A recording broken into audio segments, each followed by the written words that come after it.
Okay, everybody, welcome to our second main event chess match, hosted by the Chess Club of Fairfield County. I'm National Master Ian Harris, and I'm joined by my special guest commentator, National Master Daniel Lowinger.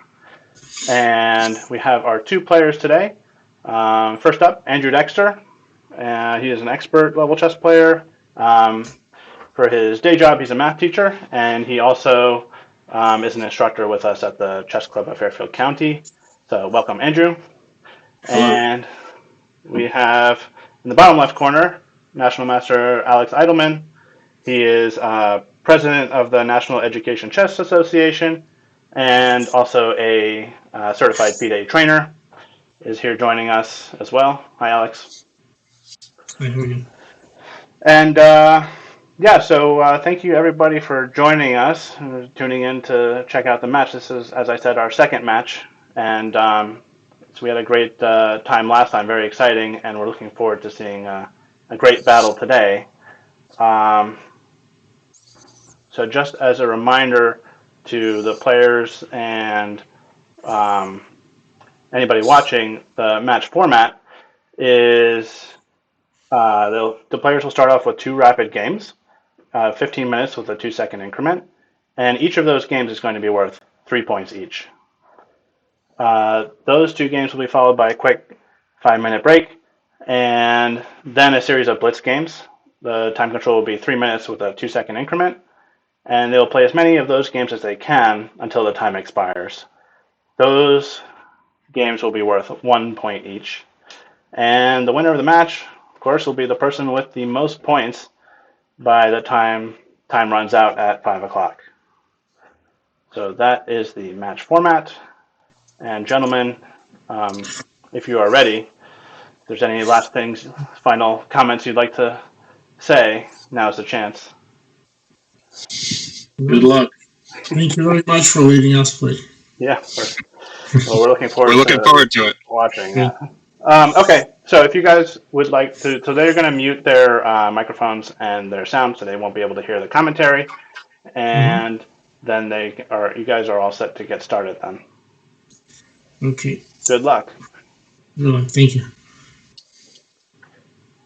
So yeah, their game should be starting any moment now. Okay, well, I am very excited. Let me make sure that I'm following them here on chess.com. Let's see, has the game started yet? Not quite yet. 1 second. Yeah, Ian, any predictions for how this match might go? I think it's going to be very interesting. I really don't know. They're very close on paper, rating-wise at least. And okay. So it's going to be a tough fight.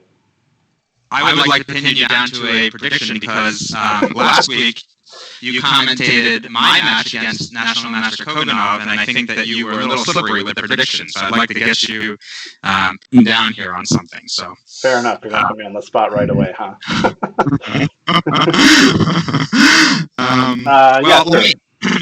Go ahead.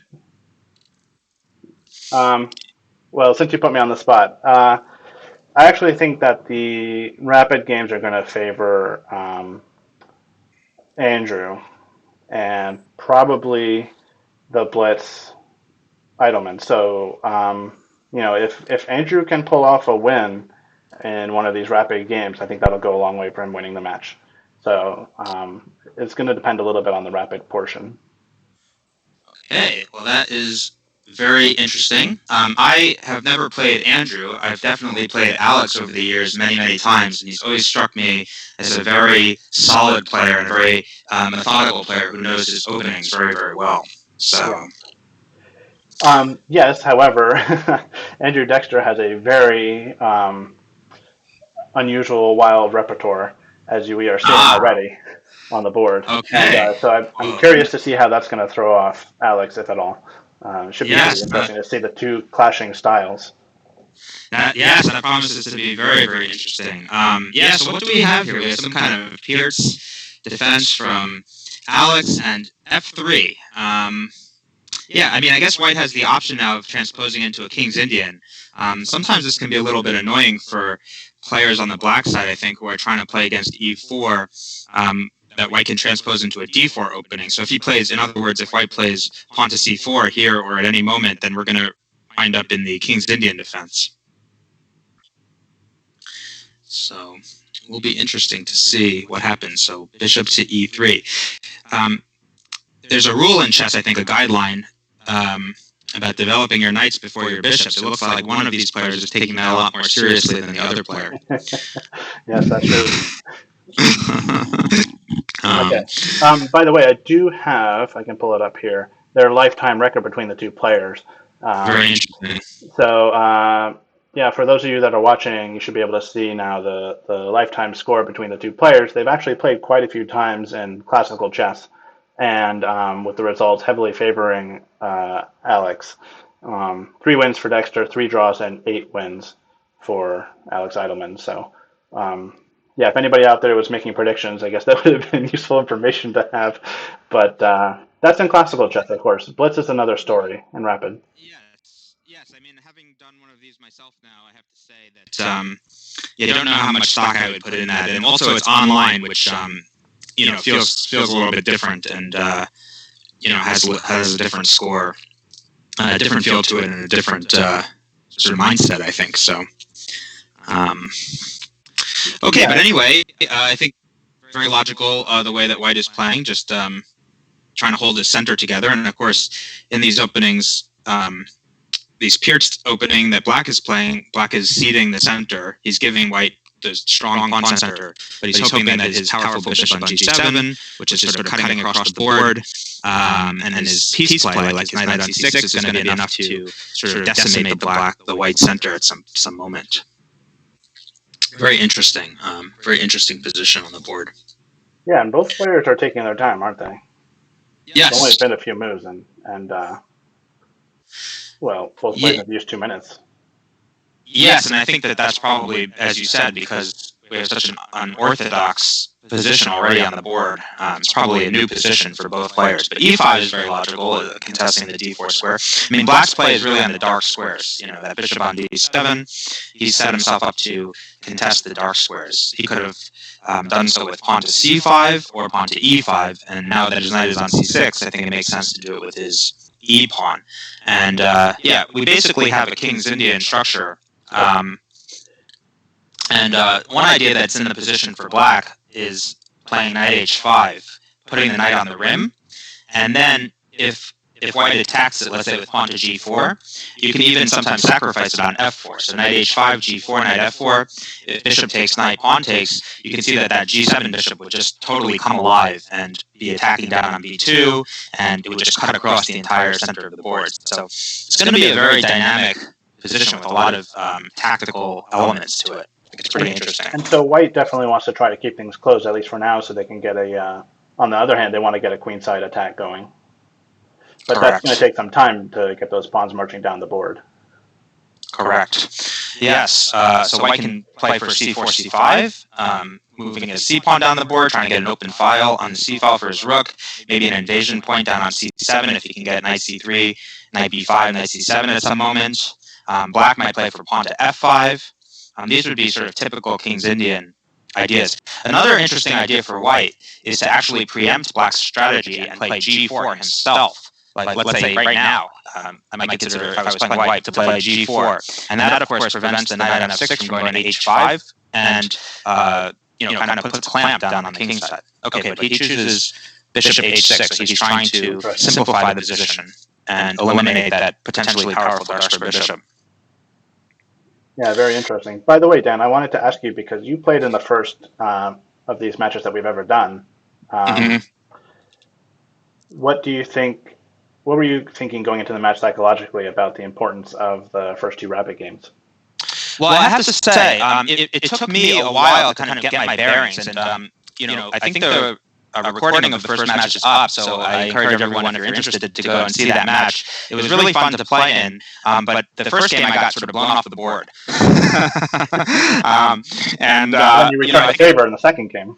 I did. I was lucky that I was able to do that because I didn't actually realize, to be honest, to answer your question, it didn't occur to me how much of a hole that put me in terms of being 3 points behind. I played the second game very aggressively, and if I had lost that game, I would have been down 6 points, and that's something that I probably would not have recovered from in the blitz. I think I only wound up with plus. I think you played 8 blitz games, so I mean, it's basically would have had to have won all those games. Exactly. So yeah, I didn't appreciate that at all going into the match, how significant that 3 points was, because the blitz games, you said there were 8 of them, right? The blitz games, there's also an increment, so it's not, you can't just breeze through them. You know, there's only a certain amount of them. So 6 points up front is very significant. Okay, so here it's very interesting. I mean, I'm thinking that White can start to launch his attack with H4, G4, H5, and Fischer once made a comment in his 60 memorable games where he played Larson, where it was a dragon Sicilian, and this position bears some resemblance to that, where he said sack, and mate. Sack, mate, yeah. Yeah, apparently a little echoing on your headphone there. I don't know. I can't hear it myself, but so we'll try without the headphones for now. Okay. Without the headphones? Yeah, tell me how this is. I can hear you fine. So we'll see if this is better without the headset. Certainly more. Yeah, if anybody in the chat has any questions about the game or any other questions, you want to root for a player, feel free to let us know. We'll be happy to answer to the best of our ability. And so you can just type into the red chat box on the screen there, and we'll take a look at it and try to address it. I wanted to mention that this game that I just quoted, this Fischer-Larsen game, the reason it's sort of fresh on the top of my head is because I'm currently in the process of making a video series that will be accessible through the CCFC website. And I'm analyzing a lot of classic games and going through a lot of elements of chess strategy. So hopefully that will be up soon, and I do encourage everybody to check that out. Definitely, yeah. I've seen some of the videos, and it's very good content. So hopefully we'll be able to share those soon with our members of the chess club. Yeah. So somehow Black needs to organize some kind of counterplay. Yeah, I was about to say C6 is the other way. If you need to do a pawn break, either F5 or C6. And with the bishop on D3, I think C6 makes even more sense because it's going to be a little harder for White to sort of get pressure down on the D file with that bishop on D3 in his way. Okay, so C4. So basically, we have a King's Indian right now. Yeah, Black will probably exchange on D5 at some point, or maybe just wait. I don't know. I mean, I think. I think there's a lot of options here. Yeah, I think it's probably in Black's favor to maintain that option and be flexible for now, because if he defines the pawn structure, then of course White knows what it is and can organize his forces behind that. But if he doesn't know what it's going to be, then it's a little more complicated to place your pieces properly when you don't know where the pawns are going to be. And on that note, White hasn't castled yet, So, as soon as he knows what Black is going to be up to, if he sees an attack coming on the king's side or something on the queen's side, then he might decide, okay, I'm going with my king to the other side of the board. So, it's a little bit unique, I feel, that White hasn't castled yet in this position. Absolutely right. And also another thing that I'll say for anybody who might be watching with a computer assistant is that it is sort of a well-known fact that computers tend to overestimate White's position in these kind of King's Indian positions. Probably they're getting better at it, but it's Black's counterplay is long term. Wow, B5. That is bold. Yeah, that's a pawn sacrifice on first glance. Oh, I guess if White takes, then Black can recapture on D5. So if D takes C6, there's D takes C4, and if C takes B5, then of course that's what Black wants. Black wants White to play C takes B5, and then he's going to play C takes D5. Yeah, so he's going to go the other way. Yeah, and then he's going to get a very big center rolling. I think this move is a great move, actually. I really like this. He's playing in the spirit of the opening. It's important to try to explode White's grip on the center, especially since you just mentioned that White hasn't castled yet. Black's advantage in this opening is that he's ahead in development. He's given a tremendous amount of space to White, but he's ahead in terms of he's already castled, and his pieces are ready to get going and spoiling for a fight. He may even, in some cases, think about sacrificing a knight on d5 and getting 2 pawns, and then just launching that center forward, d6, e4. So a lot of really interesting dynamic possibilities in the air here. Yes, absolutely. And white is taking a lot of time, down to 8 minutes already. Yeah, I mean, in some ways, it's often said in blitz that the side with the initiative sort of has a practical advantage regardless of the objective merits of their play, because white is on the defensive already. He's having to hold together this massive center that he's built. And black, of course, playing very freely, just launching everything against it. Okay, so b takes c6, very interesting. I suppose white's idea is b takes c4, and then bishop takes c4. I guess knight takes c6, and white is going to claim that his bishop is okay placed on c4, and that he has pressure down the d file, and black is going to claim that he has good control of the dark squares. I suppose after b takes c4, he may even consider just playing d5. That might be more interesting than taking back on c6 with the knight. What do you think about that, Ian? B takes c4, bishop takes. Okay, well. Well, he didn't take. Yeah, that's the thing about these faster time controls is that we don't have a ton of time to analyze all the details. But yeah, I'm not sure about this knight takes c6 because can't white just take on b5 and then put a bishop on c4 and be up a pawn? Yeah. I was about to say that if it were me, I think my instinct, if I were playing blitz, would have been to take on c4, bishop takes c4, and then push d5. And notice that I'm doing this with tempo because the bishop's under attack. If you play e takes d5, then my knight on e7 jumps into d5. Suddenly, I have threats like even sacrificing the e4 pawn, potentially gaining all kinds of squares, the g4 square for my other knight, and my knights are just starting to invade the white position. Don't know how good it is objectively, but I think it puts a lot of pressure on black. But this could also be possible. I'm just not sure what his idea was. But now it's much harder to play d5 without the knight on e7. Yes, exactly. And that's key because otherwise that pawn could become a weakness on the open d file. Yeah, for sure. I mean, I think he still has to go for it. I think he has to go back to e7 and push d5 anyway. But in that case, he's just lost quite a bit of tempi. Remember, one of the things we said about the nature of this position is that black is ahead in time. So if you're going to, you're giving white 2 or 3 free moves to complete his development, then your initiative is going to be less powerful because white's pieces are going to be better placed to meet it. So, now crazy. By the way, another tactic that's in the air, and maybe this could have been played previously, is you can play knight takes e4, attacking the queen with tempo, and if anything takes your knight back, then queen h4 check, and you pick off the bishop on h6, and then you're the only one with a dark square bishop. Never mind, you just want a free pawn. So that was a tactic that is very common in these kind of positions. Yeah. Not to be shamelessly self-promoting here, but this does remind me of a game that I played against Larry Christensen at the Amateur East in 2013, where I was playing the King's Indian as black against him. And in that tournament, you have to have a team average under 2,200. And so when you put a grandmaster on the top board, you sort of have to play lower rated players on your other boards. So it's very important that the grandmaster wins all of his games. And so Christensen, and I had a very hard fought battle. He would not yield anything. He was playing for the win.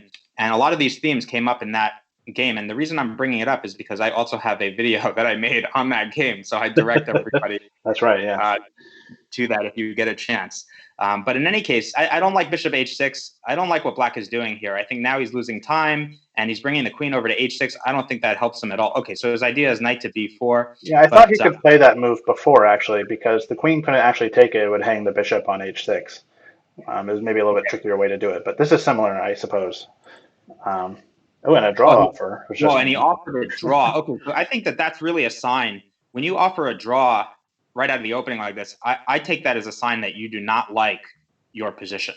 Yeah. On the other hand, a draw with black in the first game would be not a bad way to start off the match. So it's better than losing. So there's that. Let's put a little bit of pressure on white because if he declines to draw now, he's got to be playing for the win. Although I do like his position. But I think, you brought the queen to h4. What are you going to do against h4, h5, knight g3? I think white has a ready-made attack. Okay, sure. Right now at the moment, he has to take care of this specific issue of his bishop and his knight c2 check is in the air. But I think as long as you figure a way out of that, then you've got a ready-made attack. I just don't like how Black played this. I think he missed an opportunity to play d5 and explode the center and get his pieces through the middle. And I think he missed this knight takes e4, queen h4 check motif, which I think would have really empowered his and driven his position. So I understand why he offered a draw, because I think that he senses that this is not really what you want out of this opening. Yeah, actually, what does white do specifically here? Because Well, I the mean, bishop's under attack, and doesn't have a good square. Yeah, I was about to say, I think you just drop back, queen d2. Yeah. I mean, that h6 square is still there. And, the more trades that happen, that also favors white. Because now you do have this really weak pawn on d6. And you have knight the takes pawn.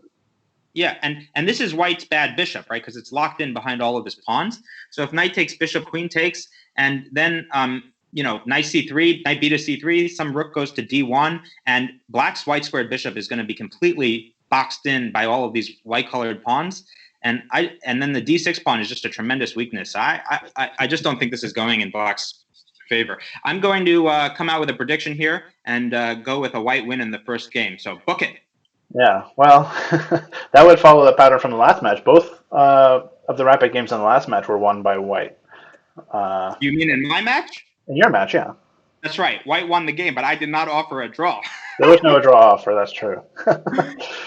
Okay, so still trying to contain the dark squares. Queen b6, of course, I think is the right move. But yeah, and I was about to say knight c3 is very natural. The knight is going to come into d5. It was also possible to play like knight a3 and knight c4. And the other knight could go to c3. Yeah. And then both knights would be dominating the position. So I like that actually. Knight on b to a3, knight on e to c3. That protects the b5 pawn. So the knight on a3 can go to c4. Okay, now black is fighting back a little bit, but still I think white was better. Yeah, it's definitely going to be interesting because everything now is going to be about the d6 pawn. And now Andrew Dexter offered a draw in return. Wow, interesting. What changed in the last two moves that made him think that he's no longer better? Both players are finding their sea legs, I guess. Like I said, that first game is a little bit nerve-wracking. You kind of start playing like everything's normal, and then you realize you're on camera, and you realize that everyone's watching you. And, That's true. It does go through your head. I have to say, it does add quite a bit of pressure when you're playing on these matches like this. It was quite nerve-wracking. So, just to clarify, somebody in the chat mentioned what happened to fighting chess. I mean, it's an interesting game, but also mentioned that it's just a 2-game match. Well, actually, it's just 2 games of rapid chess, and then we do have approximately an hour of blitz chess to follow. So they may be, correct. And these games, there's a lot more at stake with 3 points being awarded to the winner of each one of these games. So, they may not feel that they want to take the risk necessarily in this portion of the match. Yeah, this is going to be a 2-hour match. There's 2 longer games and then a bunch of blitz games. So, yeah, I understand the sort of conservative approach of not wanting to risk everything in these, early games. But, it's definitely not what the fans want. I mean, the other thing that white needs to consider, why white might have offered a draw might not have anything to do with the position, may have more to do with the fact that he's down under 4 minutes now. Yeah, he's down on the clock substantially. But I feel like his position is pretty easy to play. You just get your rooks to the center, pressure that pawn. You have a clear target, and you have no weaknesses. Absolutely. I mean, the only weakness is your king. Right. And, you can't castle kingside, which is unfortunate for white in this position. Right. Okay. A4. I don't think that's necessary. That pawn was not. B5 pawn was not in any danger. I don't like A4. I mean, I don't think it's terrible, but I don't really like it. He's trying to drive the queen off the diagonal, but if you play A5, I can always go queen to C5. I think really what he should do is what you were suggesting, which is move the rook to D1, maybe even castle. Oh, wow. Okay. And they had a draw. Okay. So that means that each player gets 1.5 points. Interesting. It would be interesting to see what the computer says about this position, but instinctually, it does look like white is better. I mean, you got the pawn, you got the weakness. Yes. So they should be starting the next game soon. Another piece of information that might be just somebody might be wondering about it out there is that the ratings are not really accurate. These are players who have just some of them haven't played many games, and you sort of get a default rating when you sign up for chess.com. So both of these players are obviously expert level players, and I know Eydelman has been an expert for as long as I've known him. He's a very, very reliable player, and so these ratings are just completely out of whack. These chess.com ratings. Yes, I do have them posted on the broadcast for everybody to see, so that should reduce some confusion at least. Just updating the scores here. Each player got 1.5 points for that first round. Oh, and Andrew Dexter puts on the shades. He's ready. He's serious now. Yeah, and just a reminder that if anybody has any questions, this is a very sharp line of the Scandinavian. Oh, good. We have our Scandinavian expert here with us, Daniel Lowinger, of course, written the book on the Queen D8 Scandinavian. So Yeah. Can't wait to hear what you say about this. Yes, and I also have a chapter on the Scandinavian, not the Queen D8 Scandinavian, but in my other book. By the way, when I'm going to just do a lot of shameless self-promoting here, but that video series, I also go through both of my books. So that, remember, I'm going to be creating some videos that are going to be accessible through the website to Chess Club of Fairfield County members. This position is very sharp. I mean, White is trying to hold on to his extra pawn. Okay, he could have also played pawn to c4, which I think would have been the most sort of stubborn move. Because that would prevent Black from chasing the bishop back to b3? Is that why? C4? No, C4 just to protect the d5 pawn. Oh, okay, extra safe, yeah. Yeah, I mean, here White is going to lose the pawn back because Black is going to, after that knight on d7, it gets unpinned, he's going to move it to b6, and he'll have two knights and his queen are all attacking that pawn. Yeah. So he's going to get his pawn back, and then I guess White will play d4 and say that he has a little bit of a space advantage. That bishop might end up on b3 on a good diagonal. So yeah, I think knight to c3 is a reasonable move. I think c4 is a little bit greedy. Yeah, the knight can sometimes be misplaced on c3, though, if I understand correctly, when you combine it with d4, I guess, and a bishop. And then like c2 can be a bit of a target. Yeah, that's true. I think sometimes when you start getting into the early middle game, you find in a lot of these games, when I was playing through a lot of these Scandinavian games, that White often felt compelled to redirect the knight somewhere over to the king side. So it really depends, I think, on the position. But here, I guess what I meant was that not going c4, I think, is reasonable, because then you're not moving your pieces, you're just playing with your pawns, and that's always a very risky strategy in the opening. Okay, so he goes back to e2. I guess he wants to put his bishop on f3. Now that would be a nice diagonal, but of course it's going to step on the g1 knight a little bit. But it's interesting. I haven't really seen this exact position before. Yeah, now it's Alex coming out with the unusual openings. I was expecting it more from Andrew, but I'm a little bit surprised. So I guess we're going to see knight to b6 is the most logical move. I guess you could also play b5 and fianchetto your bishop. It's a little bit slow, but I suppose it's possible. Yeah, slow because you can't develop. You're taking a long time before you're castling. Say that again. It's the b5 plan is a little bit slower because it's going to take you a while to castle on the king side. Correct. Is what you're getting at, right? Yeah. I think knight to b6 is the most logical move. Now, of course, there's three pieces attacking the pawn. So okay, so White is just jettisoning the pawn. And I guess what is the basis of the White advantage? I would say the basis of the White advantage is that his knight can come into e5, which is going to be a nice outpost, and that's not usual, because usually that Black knight would be on c6 contesting that square. So very slight advantage, I would say, very minimal, if anything, for White. But like a natural continuation might be knight takes knight, and then let's say knight takes knight, and then pawn to d4. And I think that White is going to have a small, very small edge. Also, that a6 pawn doesn't make a lot of sense in that position. Yeah, well, they're going down the line you were suggesting, so. Yeah, so it should be interesting. So let's say knight takes knight, pawn to d4. Maybe the bishop comes outside the pawn chain, so the c8 bishop might go to f5. And then maybe White will castle. And at some moment, White will play c4. So he'll have pawns on d4 and c4. And that's sort of the way I recommend playing against the Scandinavian, which is in my second book. My second book, I examine it from the White side.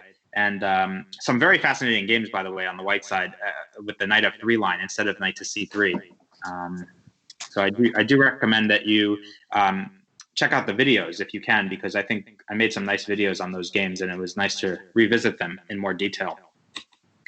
But yeah, interesting. So I always have a problem in the Scandinavian where my pawn on d4 becomes a target on the d file. Like Black castles queen side, and then all of a sudden, I played pawn c4 and I can't really defend that pawn so easily, so I run into trouble. Right. Well, right. I mean, that's one of the main ideas behind the Scandinavian, is that you only have one open file on the board, one semi-open file. It's the d file, and it belongs to, okay, so queen takes, interesting. So it belongs to Black, which means that when you put your pawn on d4, it's going to come under pressure. So really, you're absolutely right. I mean, it's hard to play it. It's one of the reasons I like it, is that if you're white and you're just sort of making it up as you go along, then any little inaccuracy, and you might, find yourself with some real problems.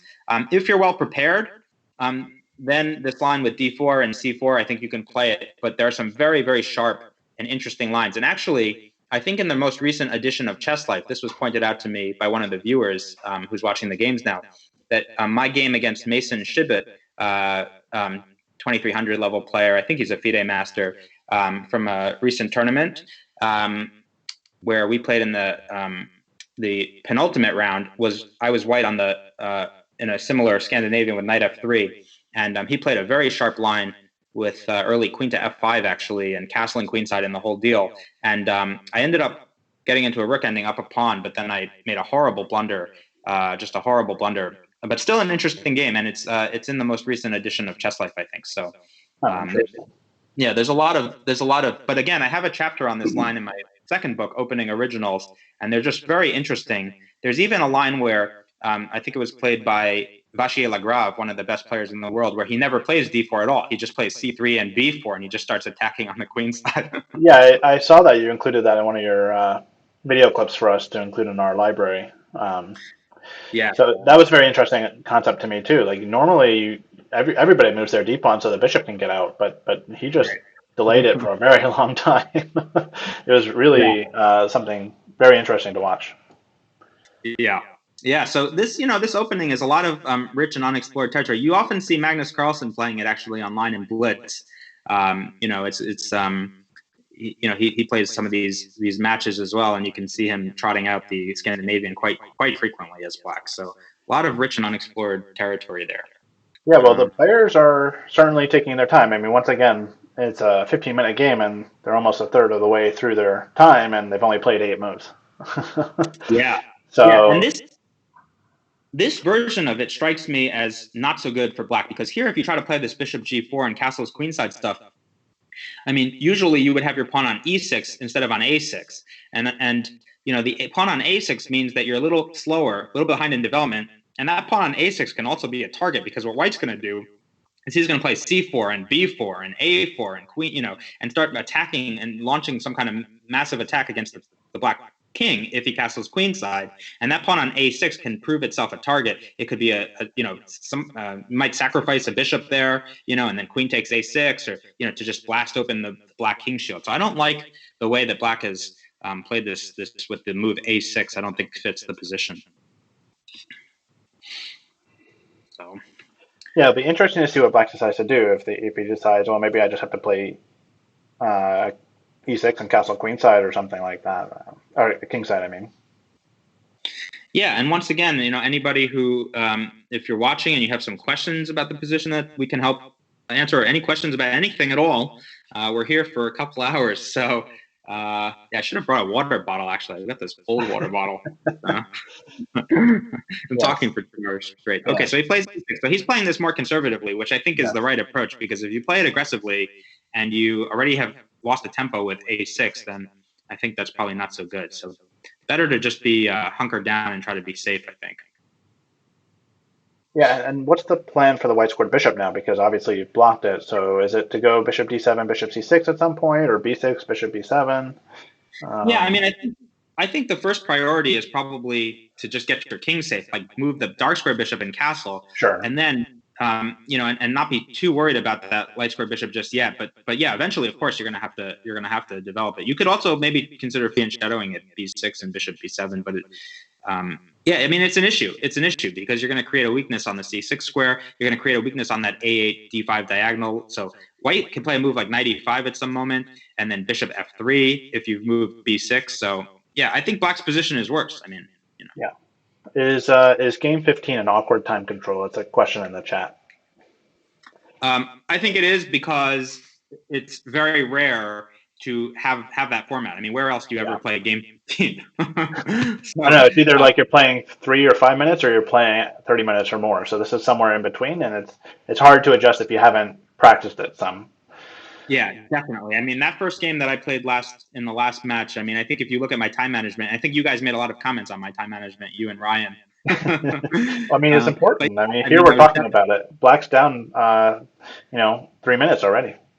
yeah.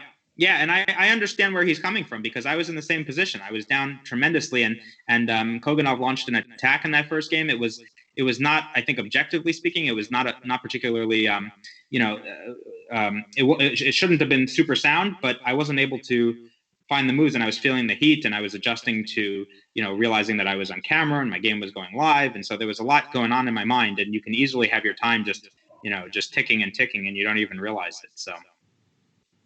But Yeah, yeah, I mean, Black has he has a difficult position, a little bit of a difficult position, and he's down on time. So I think I would have played Bishop maybe E7 a little faster. I don't know what he was really thinking so long on this move for. White's not developed in making threats yet. Just get developed. You're pretty low on time. You got to catch up a little bit. Few I quick agree. moves here would be reasonable. I agree 100%. Yeah, I think that the players, the players obviously, I mean, it's going to sound like a tautology, but the players who do very well and practically speaking are the ones who play practically. Yeah. And that means Right. that I'm not one of those players, but those are folks who they don't really care so much. They don't overthink the position, I guess is the way to put it, and they don't get too worried about what the objective evaluation of their position is. They just keep the pressure on with the time. If their position is bad, then they find some other way to create a problem, like moving quickly. And you're right. Bishop E7 is a simple move. You shouldn't invest a huge amount of time in it. Just play it and see what happens. I think Right. that's the way to be successful. Yeah, I mean, and if you're striving to play for perfect chess, then no amount of time is enough for that. So. Well, yeah, yes and no. I mean, I personally do prefer having the longer control so I can try to work through some things. But here, one way that I think White can exploit his space advantage here is to play knight to E5, maybe even pawn to F4. That's a little, but either way, bishop to F3. I think getting that bishop to F3 is going to put a lot of pressure on the black queen side. Yeah, that'll make it very hard for black to develop the bishop from C8. And you would never want to play C6 in a position like that. Because then your bishop is just totally blocked in by the pawns. You'd never be able to get that bishop out. Yeah, and in addition, sometimes if you play c6, you weaken the b6 square. So sometimes that knight from e5, you can consider playing. It's analogous to the lines of the Caro-Kann, where you could play pawn to c5, and then your knight on e5 can actually go knight to c4 to b6 and just lock down the queen side and sort of clamp down on it. So, yeah, I think that black is a little cramped. But nothing terrible yet, and White needs to play in a sort of consequential manner. If White just plays, I mean, there's nothing terrible about playing moves like rook e1 and pawn to h3. I mean, I think you're still going to be fine, but at some moment you're going to need to take the reins and try to augment your advantage. Sure, and of course, a lead in development is only a temporary advantage anyway. If you wait too long and just not playing, and you don't start making threats, then your opponent will catch up to you. So. Yeah, if there's an opportunity to get aggressive here, then White should go for it.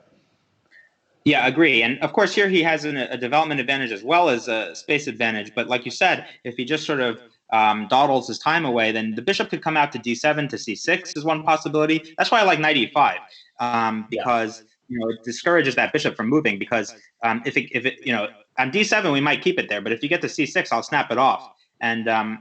Then I've ruined your pawn structure. But even if I don't ruin your pawn structure, I'll have the two bishops. You guys made a big point last week about how I love bishops. You made it sound like some kind of idiosyncrasy of mine. This is not an idiosyncrasy of mine. I was wondering how long it would take you to bring that up. We're 38 minutes in. Okay. That's like saying I prefer to have a queen and a king rather than just a king. I mean, it's not just me. But in any event, you guys can imagine, like, if the knight on f3 gets to swap itself to the bishop on c8, then if White puts his bishop on f3, there's gonna be no contesting that, and that whole queen side is just gonna come under massive artillery fire. The d7 pawn, the a6 pawn, you're gonna have to just be stuck defending those very passively. So, we had one person suggest c5 for black before bishop e3. Maybe that's why White played bishop e3 to prevent that move. It could have been that if knight e5, then black would have met that. Could have met that energetically with c5, try to break up the space advantage in the center that White had built up. Yeah, I think that that's a very good suggestion from our viewer. It's also an idea that's known from the Caro-Kann, So if you're a Caro-Kann player, then you're sometimes in these kind of positions where white is pawns on c4 and d4. It should be said that c5 doesn't totally alleviate the problem, because even if you take on d4 and my knight comes to d4, I still have a queenside pawn majority, 3 versus 2, and I have my knight on d4, which is exerting a good influence, and that then your queen on d8 might become a problem if I put a rook there, and your queen doesn't really have anywhere great to go. So it's sort of pros and cons, but yeah, definitely a thematic move, c5. To break up the white pawn center. Oh, and he goes c6, so he's playing super passively. Yeah, and I'm worried. I don't play these positions as black, but I'm nervous about the c8 bishop, because it just doesn't. I mean, if you can't break either c5 or e5, then the bishop is trapped in for a very long time here. Correct. Yeah, I mean, I was about to say, like, if this bishop was on g4 or something like that, we'd have a different situation. But with the bishop on c8, it's definitely going to be some issues there. So I mean, like, normally in the Caro-Kann, that bishop's already, as you said, moved out to g4 or on g6 or something like that. yeah. So you don't have this issue normally. So yeah, I'm liking white's position here. Now I feel like I don't see any like super aggressive move that he could do, but even just centralizing the rooks to kind of dissuade black from doing any sort of pawn break in the center seems to make sense to me. Yeah, putting a rook on d1 opposite the bishop, or knight e5 and bishop f3, or pawn to f4 and then bishop f3. I mean, I think white just has a very nice. By the way, I hate to do this again, but I'm going to. I have an entire video series on the space advantage and how to play with the space advantage. So I recommend that everybody checks that out when you get a chance. There's not a video on everything, so I promise I won't say that for everything. But I do have a video on the space advantage specifically. So, but it's amazing how much these. These topics are so important. It's amazing how much they come up in every single game. They come up all the time, and if somebody gives you something in chess and you don't recognize it, or you don't really know what to do with it, then it's as if you don't have anything at all. So space is very important, but it's also very important to know what to do with it. I mean, for a long time when I was getting better at chess as a class player, I had no idea what to do with a space advantage. I would just say, oh, I have a space advantage, but I didn't know how to do anything with it. And so then it's essentially useless. And it could even backfire sometimes, because if your pieces and pawns are very advanced and you don't play properly with them, they can actually become targets later in the end. So you have to do it right.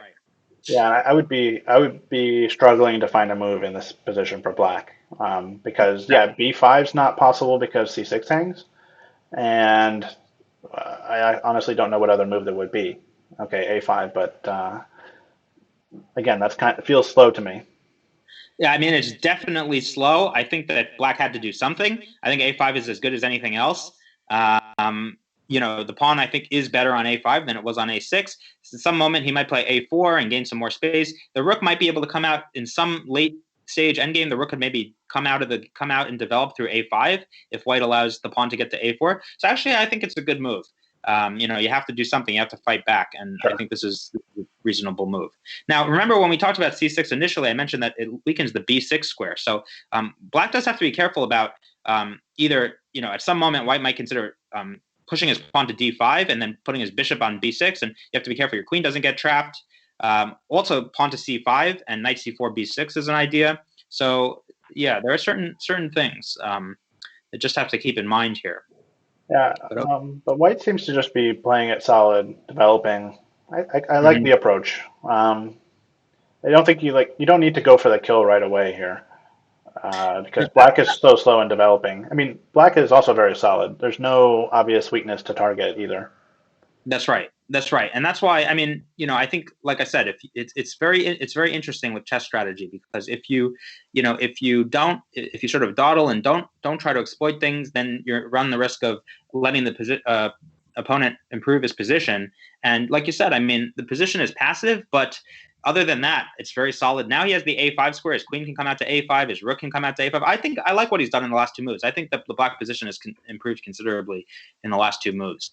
I mean, but for the bishop on c8, everything would be fine. If that bishop were just somewhere else, then his position would be just absolutely fine.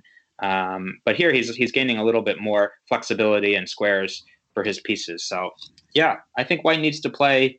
I actually think white should play energetically. I think he should play f4 and maybe g4, g5, and then lift the rook f3, rook h3, bishop d3, and try to deliver mate, because you have this massive space advantage and it's anchored by this knight in the center.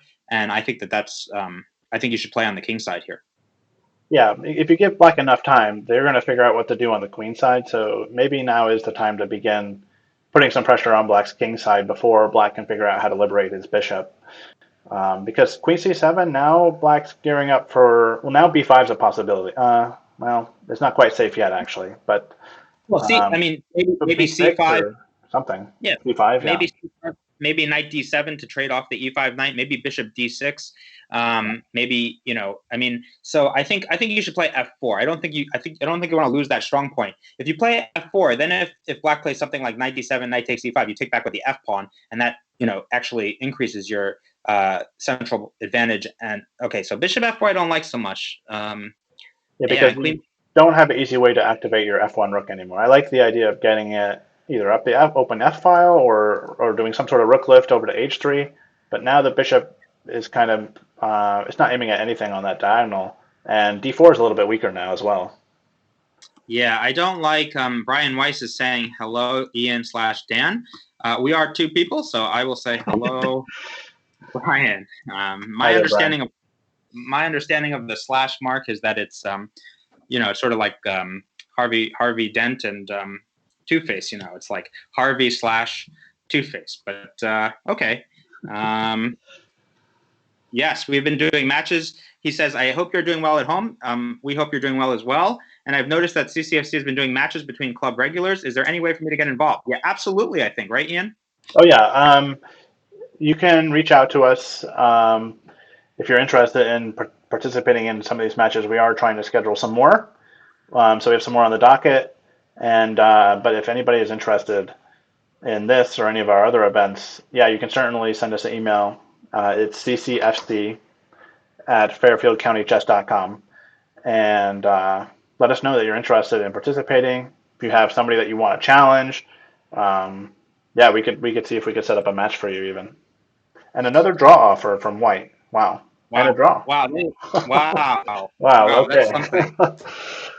Okay, so these guys are they're ready for blitz. Yeah, so should we give them a couple minutes break or? Yeah, so now we're gonna have a 5-minute break, and then once that 5-minute break is over, we will start with the blitz games. Oh, I'm a little bit surprised about that draw offer, although I was starting to like black's position a little bit more than it was. Yeah, I think maybe white just didn't want to.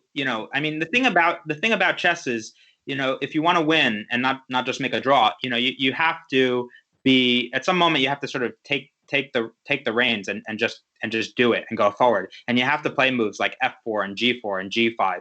And I think that sometimes what I've noticed from players at this level is that sometimes it's a generalization, but sometimes they can be a little bit timid. And that's an obstacle. So, by the way, I just wanted to mention about more matches that I'd like to, since we're on break, I'll take this opportunity. I'd like to call out anybody who'd like to, but Mr. Harris, we haven't played a match in a while, so yes, that would be interesting, wouldn't that? We could do a banter blitz match, perhaps. I was thinking where you wouldn't have to monitor all of these things. Yes, we could do. Yes, I think we would like to do another banter blitz. Of course, you did the banter blitz a week ago, and that was a lot of fun. Yeah, well, it was a lot of fun until it became completely exhausting. Yeah. Okay, so just so everybody knows, the match is tied 3-3, and for anybody that's just joining us, the match format, I'll give a little reminder here. We just finished the rapid portion of the match, 2 game 15 games, and each one was a draw. A little bit prematurely in both games, I would say. But in any case, the match is tied 3-3, just like in our first match, though, between yourself and Mike Koganoff. Everything was tied going into the blitz. And so in just a few minutes, at about 3:50, we're going to start with the blitz. The time control for that is 3 minutes with a 2-second increment. And that's going to decide it. The blitz is going to once again decide who is the champion here, and they're just going to play as many blitz games as they can until the time runs out at 5 o'clock. Yeah, and also another thing that we can mention, I think, during the break is some of the upcoming events. Ian, don't you have a simul coming up? Yes, actually, let me just pull that up here on the stream. I have a slide for our upcoming events. Actually, our next uh, special event is going to be a another main event match. Our third one will be next Sunday at the same time, 3 o'clock p.m. And it's going to be between FIDE Master Kapil Chandran and FIDE Master Uni Kim, both very strong 2400 players. That should be extremely interesting match. And they're also very level players, so that'll be something that you guys won't want to miss. And I will be commentating on that alongside National Master Andrew Reba, who will be our special guest for that match. And then yes, the following Sunday on May 3rd, I have a simul that I'll be doing and streaming live. For those that would like to participate, anybody under 2,000 can join, and uh, and anybody who's over 2,000, well, you can't play against me, but in that event, but you can watch and spectate. Same place here on the CCFC website. And actually, right now we have about 10 players registered for the simul, and the average rating right now is almost 1,800. So I'm going to be in for a rough ride on that one. Yeah, it's going to be up to 20 players permitted. So we're halfway through. If you want to join, I would join sooner rather than later if you're interested in playing. It should be a lot of fun. And How does somebody join some of these upcoming events if they've not been to the website before? Can you show us? Sure. Well, if you go to our website, it's fairfieldcountychess.com. You can find all the details about all of our events. And I did want to mention we also have, if you're interested in participating in an event, the Simul is one, but we also have regular Blitz tournaments every Wednesday at 7 p.m. and every Saturday at 1 p.m. Hold on one second. So we have, looks like there are a lot of events. If you go to the homepage of the website, fairfieldcountychess.com, they're all listed there under upcoming events or under the buttons underneath for the special events. So since we're all sort of having to stay at home a lot more and there aren't live chess tournaments, those of us who are interested in chess can at least congregate here and watch some matches and play some matches and watch some commentary and play some simuls and play some blitz. I mean, there's really all kinds of things, and and then soon we'll have our video library up, hopefully, and that's many hours of yours truly providing instructional video, and hopefully there'll be others as well soon. So. Yes. Yeah, we have a lot of interesting events coming up. Something for everybody. We also have classes for youngsters, beginner, intermediate, advanced classes going on during the weeks. And those have been a lot of fun to do on a variety of topics. And yeah, so something for everybody, really. And even if there's something that we're not offering that you're interested in, if you have an idea for an event or something you'd like to do, or if you want to participate in one of these matches, do send us an email and let us know. And also, there is private instruction as well, right? Yeah, of course. Yeah, we're a lot of people right now can't work, but I've been busier than ever, believe it or not, because the online lessons are almost just as good as in person. So yeah, and I think a lot of your students have been doing very well. If I'm not mistaken, a lot of the people that I lose to when I play in these blitz tournaments Wednesdays and Saturdays that you mentioned are students of yours. Is that a fair statement? There's a fair number of them. Yeah, they're definitely dangerous. Um, they're definitely dangerous, and I've gotten away with a few miracle escapes myself. Yeah, that's for sure. We can say that again. Yeah, somebody was complaining about how they can never win these one positions they get up against me yesterday. Yeah. So yeah. So next game should be starting any minute. Let me get back to the board. The players are back, and as long as there's no issues, they should be matching each other any second. So we'll keep an eye open for that. And so this next segment is 5 minutes with a 2-second increment. Is that correct? 3 minutes, actually. I'm sorry, 3 minutes with a 2-second increment. So we're going to see how they handle it. Okay. So we started out, we said in classical chess that Alex has the significant advantage in terms of their scores against each other, but clearly here we have a tied match going into the next segment. Yeah. And I don't know about Andrew, but I know that Alex is a real blitz aficionado, so it'll be interesting to see if he has a significant advantage in the blitz or not. I think the first few games will be pretty telling. You know, it reminds me a little bit of, what happened in the last World Championship match, where every game was drawn between Magnus Carlsen and Fabiano Caruana in the classical portion, but then in the blitz portion, I mean, Fabiano was just nowhere close to Magnus's level. Magnus, of course, also the world blitz champion, and I was looking at Fabiano's online blitz rating and Carlsen's, and there's something like a 600-point difference. Just insane. So in real chess, there's something like 40 points apart, but then in online blitz, they're like 600 points apart. So it really is, in many ways, they're a different species of chess. So. The players are having a little bit of technical difficulty, but it should be any second now as long as they can match each other here for this next phase. But yeah, as you guys can see, I have the lifetime record up once again, which is a significant lead for Alex.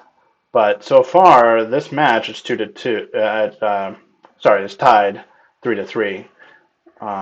Both players winning one or drawing the rapid games. Like you said, very we haven't seen any end games yet. We haven't really seen anybody risking anything yet, because sort of when the game has started to heat up, just at that moment, they've ducked out with a draw. So this was a 17-move game, this last one. So hopefully we're going to see some more fighting chess in the next segment of the video when they can get started here. So, all right. Once again.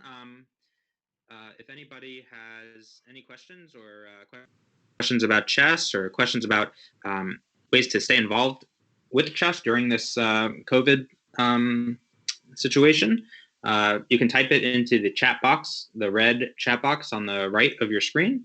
And looks like they've started. Is that right? Let me see. And I don't quite see yet. Oh, they haven't started yet. Okay. All right. So we'll give it a couple more minutes. But yeah, it's very nice. There seems to be a very wide variety of events going on online here at this at the Chess Club of Fairfield County. Simultaneous exhibitions and videos and all kinds of things. Okay, looks like they're starting their next game, and Alex Eydelman is pieces. Okay, and is it going to update on the site over here? Let's see. Yeah, so Alex is definitely a King's Indian player. I'm not surprised that he's going to play it again. And we have a different setup from White this time. He's playing the King's Indian against him, so it should be interesting to see how this goes. We have the King's Indian attack in order to meet the King's Indian defense. Yes. So we have competing pawn chains here. So black is probably going to try a strategy that involves b5 and a5 and expanding on the queen side and maybe hit that c3 pawn so that he can expand the scope of his dark square bishop on g7. And white is maybe going to play in the center with d4 at some moment, or you might see something like knight d2, knight f1, pawn h4, knight h2, maybe knight g4, or you could play with pawn f4. So it's kind of a flexible system. You can see lots of different strategies at play. So in for an interesting game, I think. Also, black can play e5. Black can consider playing e5 and just taking a grip over the d4 square. So both sides, I think, have a number of options as to how they can organize their pieces. But it looks like he chose rook b8. Probably he's going to... Oh, he played e5. You're right. Well, maybe he's going to do both. Yeah, he'll probably do both. He'll probably play e5 and then b5 and b4. I think sometimes this can be called the Botvinnik triangle, where you have these pawns on e5, c5, and d6. A4, he's trying to slow down b5, and black is preparing b5. A4 is designed, I think, so that when b5 comes, white is at least going to get the open a file for his rook. Okay, bishop to e3. He's still hinting that he might play pawn to d4. I don't see any reason not to play b5, so b5. Probably a takes, and I think that black is going to prepare pawn to b4 and try to open, have the possibility of opening the b file at an opportune moment. But does the open A file favor white here, do you think? Yeah, I'm not sure, because he doesn't have anywhere right at the moment that he can land there. But at least black is going to have to keep his eye on, on those squares. Knight a3. Yeah. Yeah, knight a3. I'm not provoking b4. Sorry. It provokes b4. Yeah, I guess his idea is that now if b4, his knight is going to land it on that juicy c4 square. But somehow, yeah, okay. So we're going to see it happen. b4, probably knight to c4 is my guess, is his idea. Yeah, that knight is, I think, a little bit annoying on c4. I'm not sure if I was black if I would rush into, because that knight was on a3, was sort of off to the side. Not sure that I would have rushed into. Okay, now there's a tactical threat of knight takes c4, everybody, because if the pawn takes, then the knight on c4 would be unprotected. The pawn on d3 is a little overworked at the moment. Yes, and also one other thing to note, just a little detail, is that white has played his pawn to h3. If you were wondering why that might be, it prevents both knight to g4, which would disturb the bishop on e3, and it also prevents bishop to g4, which would pin the knight and make it harder for white to execute pawn to d4, which he might want to do at some point. Okay, but now he's retreating. He's trying to secure his knight on c4. I'm not sure if that was necessary, but we did emphasize that there was a threat of knight takes e4 from black, so that's what this is taking care of. And if white wants to be ultra aggressive here, he might throw in a f4 move at some point, really pressuring down the center of the board. Yeah. Or he can wait. I mean, he doesn't have to play it now. He could wait and bide his time and always be threatening either f4 or d4, depending on what black does. Yeah, a little bit of an ambiguous position. The bishop on e3 also, I think, might be relevant that it's a little short on squares. So at some moment, if the g5 square is for some reason not available, then knight d4 might come, and you wouldn't be able to take it because I would take back, and your bishop on e3 might be trapped. So, okay, knight h5 I think is designed both to prepare pawn to f5 and to discourage white from your move that you suggested from playing f4. Just by putting some extra pressure there. Also, it opens the bishop on g7 up. So if f4 happens, pawn takes f4, let's say pawn takes f4, and then that c3 pawn would be under attack twice by the g7 bishop. Yeah. And we talked about this in the last game. I suggested knight h5, the last game where Alex Eydelman was playing black, and we said that if white ever plays g4, then that knight could sink into the f4 square. Okay, but he plays f4 right away. I think that might be a blunder because pawn takes pawn, and then what about that c3 pawn? Looks like a goner to me. Okay, so he takes c3 first. Yeah, that makes sense. Unless white's just sacrificing that pawn to get some initiative on the king side, but that might have been a blunder. It comes with a tempo on the rook, and also it gives up the d4 square. So now black is going to be able to strengthen his defense by putting his pieces into the center. Like, for example, if his black knight gets to d4, it also guards the f5 square, which weakens white's attack. So I think this was just a blunder, or if it was a sacrifice, I don't think it was a well-conceived sacrifice. Yeah. And also, black is way ahead on time. Yeah. With only 25 seconds here for white, it is a difficult position to play. You're down a pawn, down on time, and anything can really happen. I feel knight b4 would fork the rook, and I guess it hangs d6. Okay, excuse me. Yeah, d6 is a problem, isn't it? Yeah. But I will say that this does look in line with your prediction, Ian, which is that you said that you favored Alex in the blitz portion of the match. I don't like bishop takes c4. I don't see what the point of that is. I guess he can't. Yeah. Wow. We have a exchange sacrifice here. Interesting. At some point, I think white wants to play e5 and open up the bishop with some tactics here, and the rook coming across hitting d6. No, or not. We'll just call that game and move on. All right. Yeah, I was going to say, that's a little far-fetched, I think, to try to. Well, when you're behind by a little bit, you got to look for any source of counterplay, and that was doing my best to come up with something for white there. No, you're absolutely right to look for something, but e5 I think could have been just met comfortably with d5, but Anyway, and he was down to under 10 seconds. But okay, so Alex taking an early lead, and e4 best by test. Oh, the Scandinavian is making quite an appearance here. Okay, I like it, but obviously I don't advocate this knight f6 variation. But nevertheless, okay, so Alex is not going to try to protect his pawn. Again, if you play pawn to c4, you try to hold on to the pawn. But for anybody who's rated sort of in the I would say under 1800 level, who might be watching, I think it's instructive to note that players don't get too greedy in the opening with the pawns, because it's very important to keep developing your pieces and not fall behind in development. Okay, so this is the sort of critical variation with knight c6 and bishop g4. This is the variation that happened in my game with Mason Shibit, which is in the current issue of Chess Life, a game that I lost. And Mason, because of that win, essentially because of that win, he went on to win the tournament. He finished a half a point ahead of me. I tied for second place. And yeah, actually Mason played queen f5, but it wasn't this exact position, because he hadn't lost a tempo with knight f. I mean, not to say that knight f6 is a loss of tempo, but it is not. It's not focused in the way the other pieces are against the d4 pawn. So imagine if instead of knight f6, black had played castles queenside, right? Then everybody, I think, could agree that white would be under more pressure, because that d4 pawn would be under greater pressure. But so I'm not really sure about this treatment, but the knight f6, I think, is not really fitting in with the plans. But nevertheless, white can play b4 here and just start launching on the queen side. b4 also exerts an influence over the center, because if you get to play b5 and that knight on c6 has to move, then you can jump your knight into e5, and I think that would be pretty strong. But okay, Alex is going with his tried and true setup with bishop to e3. So. I mean, is the queen pretty safe on f5? It looks like it is, because if it ever gets attacked, it should be able to go to like h5 or to a5 or something like that. Yeah, but still you have to keep your eye on moves like bishop d3, knight h4 all the time. I mean, it might not work 9 times out of 10, but if you just make one slip and your pieces aren't quite ready to deal with it, then it could be very unpleasant. So this is why I advocated in the book putting the queen back on d8, just tucking it back, and you don't have to worry about anything if we're coming under attack. But in any event, this is an interesting position.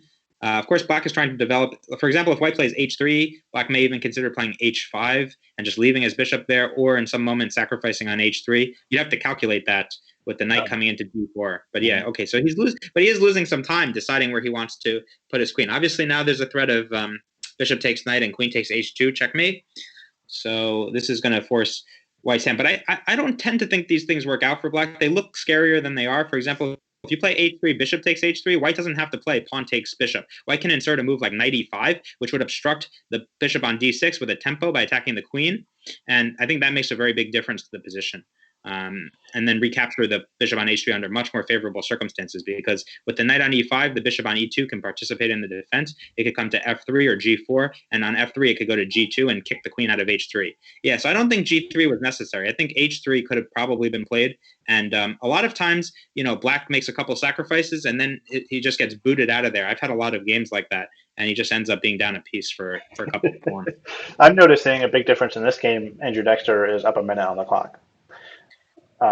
He was way down in the first blitz game, and it seems like he's corrected that issue now.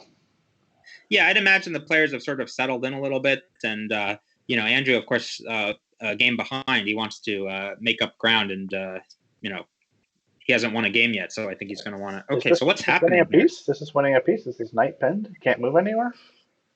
Yeah. So again, that g3 I think was really leaving that powerful battery. Yeah, I think this was just a blunder, and so I think we're going to see Andrew strike back.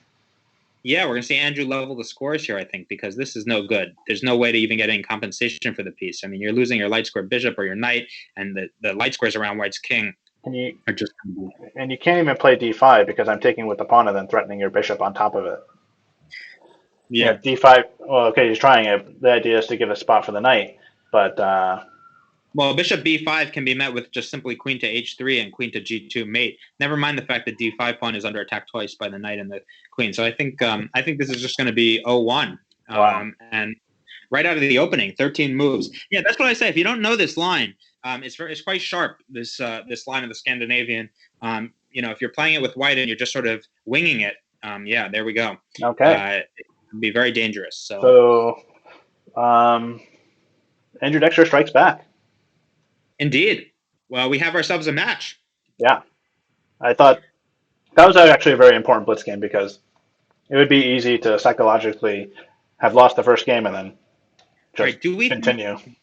Do we think that this first move is a mouse slip? This pawn to d3? Well, this No, is very definitely not. This is typical Andrew Dexter opening theory here. So this is why I thought this was going to be a very exciting match because the openings are so he is, definitely rather unorthodox. yeah. So he's invented his own system here. Okay. Well, he's Well, going to transpose into like a King's Indian attack, I believe. He's going to go G3 and Bishop G2. yeah, yeah. I can see that happening. Oh, Okay. or not. Not I stand exactly. corrected. I stand corrected. I guess he didn't like the way the last game went. The last Yeah. Blitz game where he was white. Yeah, this is very similar, though, I think, in some ways to the last game, right? We have these competing pawn chains, and black can play moves like e5 and b5, b4. So in some ways, this is quite similar. I think some of the strategic elements are quite similar. And yeah, I mean, basically, both sides are refraining from immediate clashes and trading pieces. So you get these very sort of viscous kind of positions where there's a lot of maneuvering. Yeah, here we see a knight maneuver over to e3. And Which Alex is is playing really fast. He has more time than when he started with. yeah, wow. Yeah. But yeah, I mean, I think he's playing in a very direct manner. I mean, he's playing b5, b4. He's trying to weaken the diagonal so that his g7 bishop is going to attack the c3 pawn and put pressure on it latently. And I think it's easy sometimes to make quick moves when when your strategy is very evident and very obvious. And I mean, white is making very complex, involved, intricate maneuvers here, and black is just playing very directly and simply. So yeah, I mean, it makes sense to me that white would have used a lot more time than black because he's coming up with some really deep and unorthodox ideas, and black is just playing very directly and very simply. Yeah, this knight h2 move is very interesting. I guess he wants to go reroute through knight g4, or maybe he Or wants to push f4. yes, I was going to say the Ian Harris trademark move, f4. That's right. Yeah, f4. Oh well, he's going f4, knight g4. f4 in all positions. I think. And it is an interesting idea because he's trying to provoke a trade on g4, which would, of course, open the rook on the h file since he hasn't castled. He's trying to make use of the fact that the rook is still on h1. Obviously, he's violated a number of infractions. He's made a number of opening infractions against this Dr. Tarash laws of chess. Has moved his knight God knows how many times. But but I like what black is doing. He's just ignoring it for the most part and continuing with his plan on the queen side. And I'm nervous about a3 and the dark squares for white because this trade here also is unleashing the bishop as well. It's just facilitating white's plan, or black's plan, I mean. Yes, but on the other hand, the number of pieces around black's king is decreasing, and white can play moves like knight to g4 and bishop to h6 and queen to d2 and or even knight to d5. I think that and h4 h5 is in the air. So actually, I think that there we see knight g4. I think that it's pretty interesting because there's definitely quite an initiative building over, and that bishop on g7, if it gets traded, like with bishop h6 right now, for example, is an idea. Although then you have to watch out for bishop takes knight, and then bishop takes bishop, and bishop takes e2, and then queen d2 maybe. I don't know. That's pretty crazy. Wow, queen to a4. That's a bold move. That is a bold move, yes. Yeah, that's a bold move. So okay, well, first of all, there's a threat on the knight, but bishop d7 has some nice discovery threat. Yeah, it may be that if you just run back with your queen, you've basically taken two moves away from your attack. I don't know. But you've gotten a pawn. I don't know. This is a crazy, but yeah, I don't like that for white. I think he should have continued with his attack. H4, h5, bishop h6, moves like that. I think he had an attack. He had more pieces on the king side attacking than black had defending, and I think this was a little inconsistent of him to take the queen. Lost his initiative a little bit on the king side, yeah. Yeah. Somebody in the chat said I was expecting to see more of 1d3. It must be one of Andrew Dexter's regular opponents chatting in there. I imagine somebody who knows Andrew better than I do. Yeah, as I said, I've never played Andrew before, so didn't know that d3 was going to be on the menu today. But pretty interesting, I have to say, what he's done. All these sort of odd maneuvers that appear very strange at first sight. I think I did actually sort of was starting to become a convert and like his position over there on the king side until queen takes a4. I think that really slowed him down. And I don't know what the queen is doing on c2 either. I think he should have, get the queen to D2 and then play bishop H6 and just deliver a checkmate on the dark squares and open the H file. So Yeah, I assume he was a little nervous about Black getting A3 in and weakening his pawn structure there. So from his point of view, maybe it was just safer to exchange. And now he's going for your plan with H4. Yeah, now he's going back to attacking on the king side, and why not? Yeah, no, absolutely. I think that's what he should have been doing all along. He took a little time out, but yeah, I think this attack is pretty significant actually, and Black needs to find something quickly because otherwise, this if he's only got one piece in defending his king, and that can be traded with bishop H6, and then the queen is going to come to D2 and H6, and so he's trying to play. There's a rule in chess when somebody attacks on the flank, you counterattack in the center. So I think he's following that guideline. Also, they're down very low on time. Yes. But I think White should just keep playing forward with H5. Yeah, both players are under a minute, so things are going to be happening quickly. I don't think this is going to be a draw. I think they'll have a decisive result here. No, absolutely not. And if I had to put my money on somebody, I would go with White here. Actually, I think that knight on G4 is really annoying, and I think it's easier to play with the white pieces here because the white king is safer. It's actually safe on E1, safe enough. And he only needs draw offer has been made by Black, so that may be proven wrong once again. Okay, wow. But I know it was agreed. Wow, interesting. Unreal. Okay, so yeah, I do think that there's a little bit of timidity playing into this. Folks are a little bit. I have to say, it's very nervous to be on camera. You think you have a good position, but you don't want to be the one to spoil it on camera. I think that's probably something that's going through everybody's mind. But I think that objectively, if you want to win chess games, you can't be just offering draws all the time in the middle game when it heats up. So probably got a little nervous with the time pressure also, both players. Sure. Okay, and Alex has adopted the Andrew Dexter approach. Yeah. Well, Alex likes the King's Indian defense as Black, so I'm sure that this feels very natural for him to play it as White. Yeah. Tempo up. So interesting. Okay, so we're getting a lot of these kinds of slow developing openings here with the Phi and Shadow, both sides Phi and shadowing their bishops. I noticed a lot of times, players have sort of their pet lines, and they've played it for years, and they've become comfortable with the structures, and it's sort of hard to get out of that mindset of playing what you're familiar with. So, I did the same thing. I have to say, when my match was tied with Koganov, I was playing very standard openings like the Queen's Gambit declined, and I wasn't getting good results. And so when I needed to rattle off a few wins, I went back to some old blitz openings that I used to play with success, and I was just able to move a lot more quickly and generate some unique problems over the board. They were unique for Koganov, and he wasn't able to solve them, and that's how I think at one point I won something like 3 or 4 games in a row, and then the match was basically decided. So, well, right now we are deadlocked 4.5 to 4.5. So, and we have absolutely. a good 45 minutes to go. So anything can still happen. Somebody in the chat says Dexter told me Blitz makes you stupid. That's a quote. I don't think he's a Blitz fan. I agree with that. I think Blitz makes you stupid. But it's fun. But I do think it makes you stupid. So I think Dexter is on the money with that one.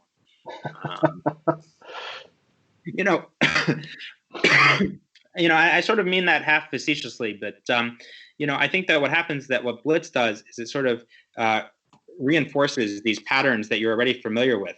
And the way to get better at chess, and the way to expand your mind and sort of learn new things, is to stretch the things that are familiar to you, to look a little bit deeper than what you usually do. And Blitz just doesn't permit you to do that. Blitz, you have to stay in your comfort zone. And I think the way we get better is to stretch ourselves outside of our comfort zone. And that's something that you can do when you have time to really push your mind to go that extra move and think a little bit deeper. But when you play quick chess, when you play fast chess and you don't have time to do that, you just have to stay very squarely inside your comfort zone. So I do think that in that sense, there's a lot of wisdom behind that remark, that I know it's a controversial thing and that people have different views on Blitz, but as a sort of educator, okay, so this A5 pawn is dropping off the board. Yeah, was that just a free pawn maybe? Yeah, I don't know. I mean, Black can take on B3 and ruin White's pawn structure perhaps, but that looked like it just dropped off the board.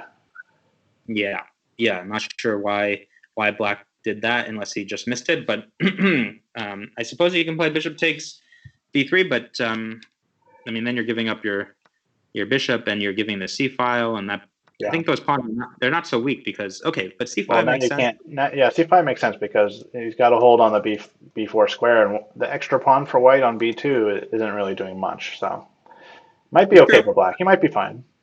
Yeah, he might be okay. I mean, one idea is to reroute the white knight from f3 into the c4 square now because that's an outpost. So maybe move the bishop, then play knight d2, knight c4, and then prepare pawn to f4, putting pressure on black center, and rook can come back to f1. Okay, He went the opposite way. Yeah, he went the other way, which is more typical. But in this structure, I would have considered putting the knight on c4. But yeah, rook f1 and f4, and then if the pawn on f4 is not taken, you could play f5 and start a kingside attack. I think that would be the way to go. So yeah, I was actually thinking about this for black. Getting a knight on b4 might be really nice. Hitting that d3 pawn would be annoying for white to have to keep that protected for a long period of time. Yeah, no, that's true. I mean, that's definitely a weakness in the white position. Yeah, you're right. You called it. I think that's absolutely. Queen can't move away either because there's knight c2 ideas, and so that's a little bit annoying for white, definitely. Definitely keeping white a little tied down. Yeah, bishop c1 has to be played, and of course that's not usually the ideal. But it's interesting because you've got this queenside play against this kingside play, and so yeah, it's going to heat up again, and hopefully it won't end with a draw offer. Yes. Well, both players are still over a minute, so we're not in a time pressure situation quite yet. By the way, I wanted to chime in on the blitz conversation a little bit because I always felt like, yeah, blitz isn't really helping you necessarily improve as a player, but I do think it's a useful tool for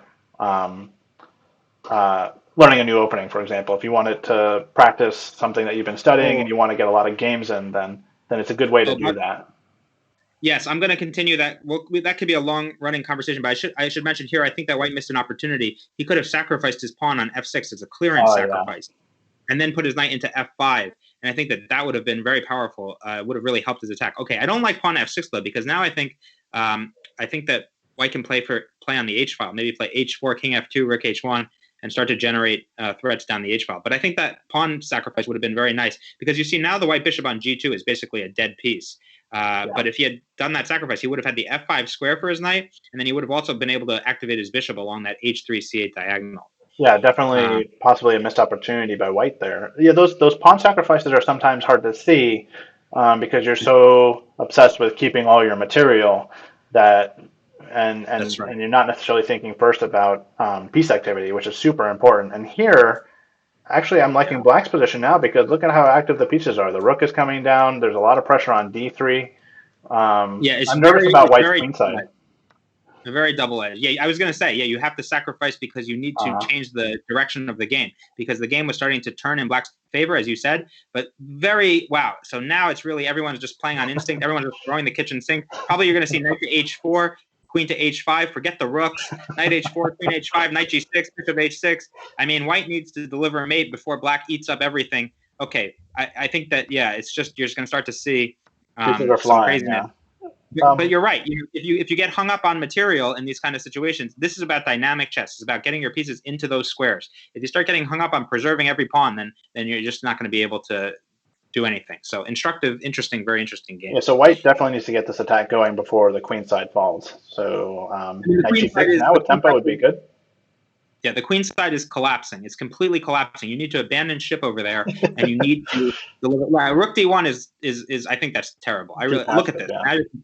Yeah, that's horrible. Bishop f1. If you go passive, I talk about this in my videos. If you go and I show it. If you go passive, you're going to lose. I think it's going to go to white now because look, the rook under d1 has to stay protected. The bishop on d2. I mean, they're not participating. He should have had queen g4 in and knight e7 or whatever. And bishop. Over there. Now he's going, it's a little belated. I think now it's maybe a little too slow. Well, bishop h6 might be a threat, potential threat. Which is why I was thinking maybe rook takes bishop, and then you don't want to let that bishop come to h6. I think rook takes bishop was the way to go. And then c4, that was super risky allowing the discovery. I didn't think he should take that. Ooh, okay, wow, it's getting really crazy now. Yeah, really black crazy. Is up a lot of material. What's he up? A rook? Bishop e3 check. Bishop e3 check. Bishop e3 check. Yeah. King f7. King f7. Bishop e3 check. Oh my goodness, what's happening here? Bishop e3 check. Oh, what is going on? Bishop e3 check. Take the rook. Take the rook. Bishop E3. Rook takes G3. All No. right, black has 2 rooks. Rook G2. Rook G2. White's just trying to flag him. Black almost flagged a couple times there. Wow, incredible. God, what is going on? Rook okay. Pawn C4. Pawn B5. Come on. Yes. Take the There we knight. go. We have Take the knight. Yeah, there we go.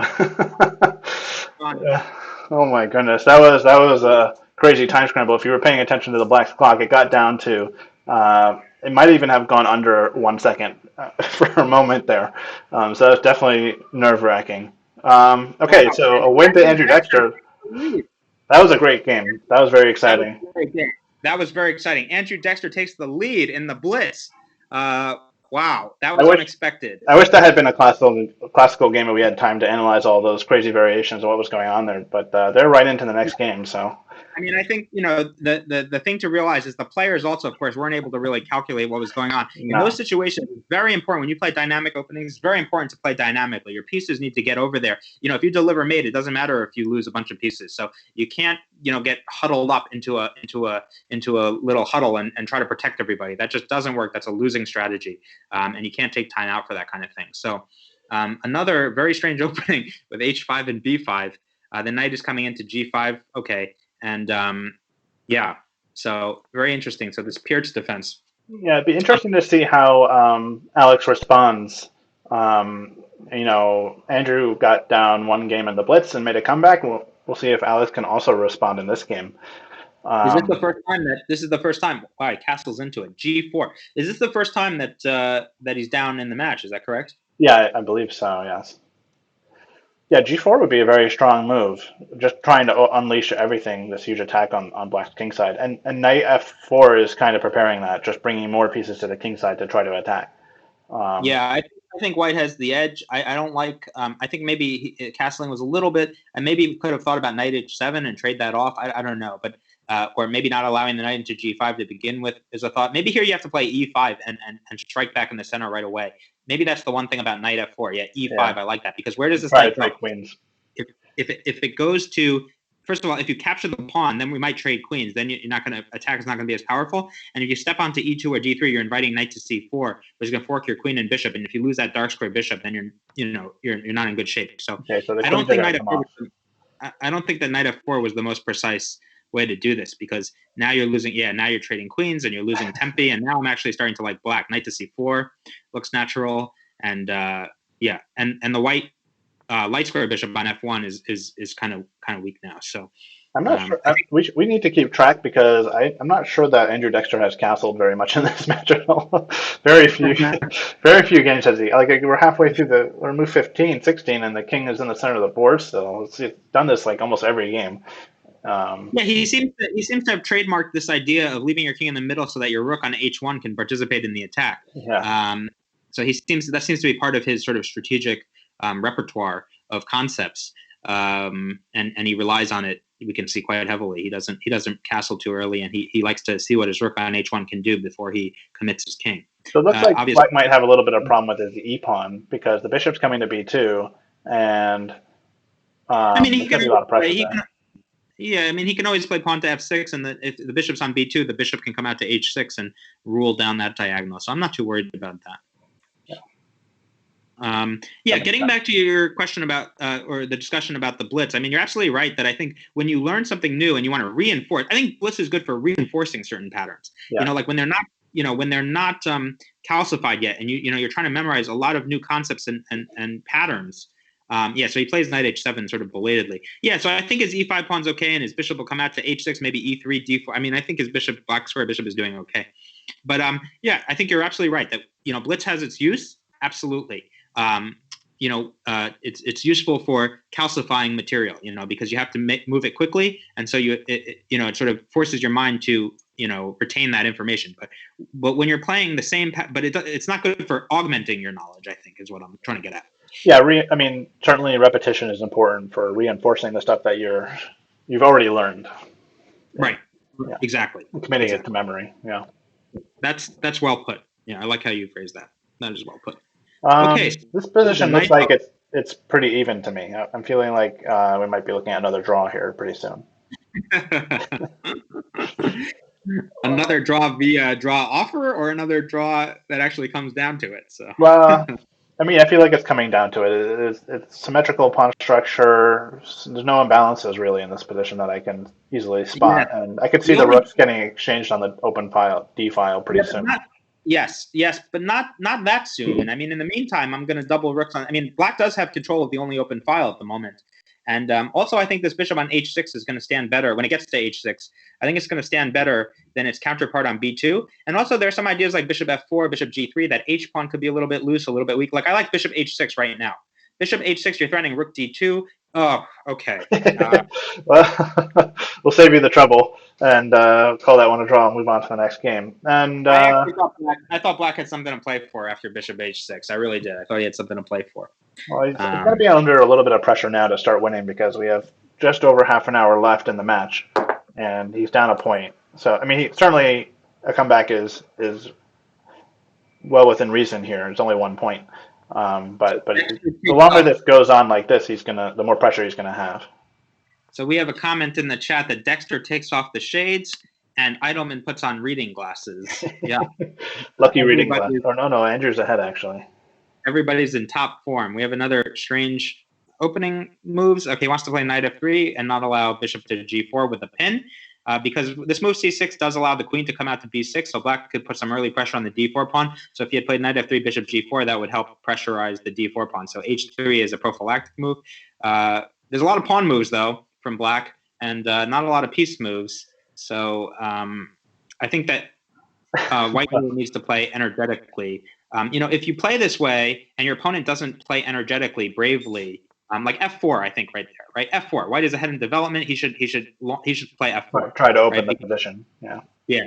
Or even get f5 in and then g4, g5 when black castles kingside.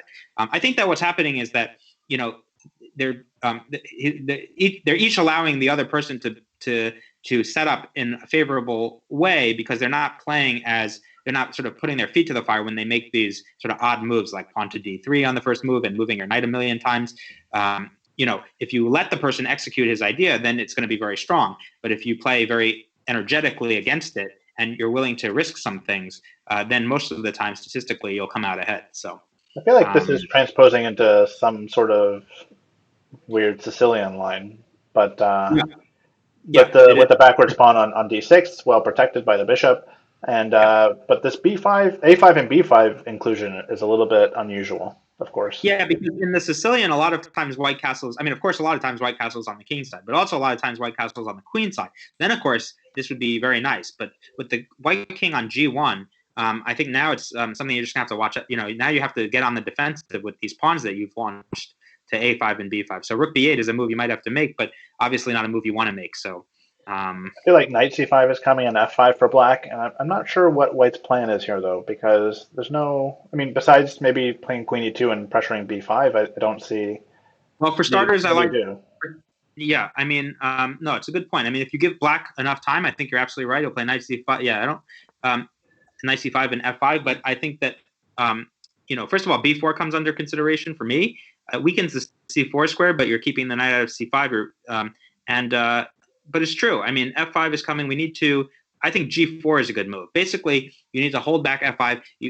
He's doing it sort of with a body. He's sort of putting his on the body square approach. Yeah, but this is not going to work because black can play simply g6 or black can play knight somewhere. G6.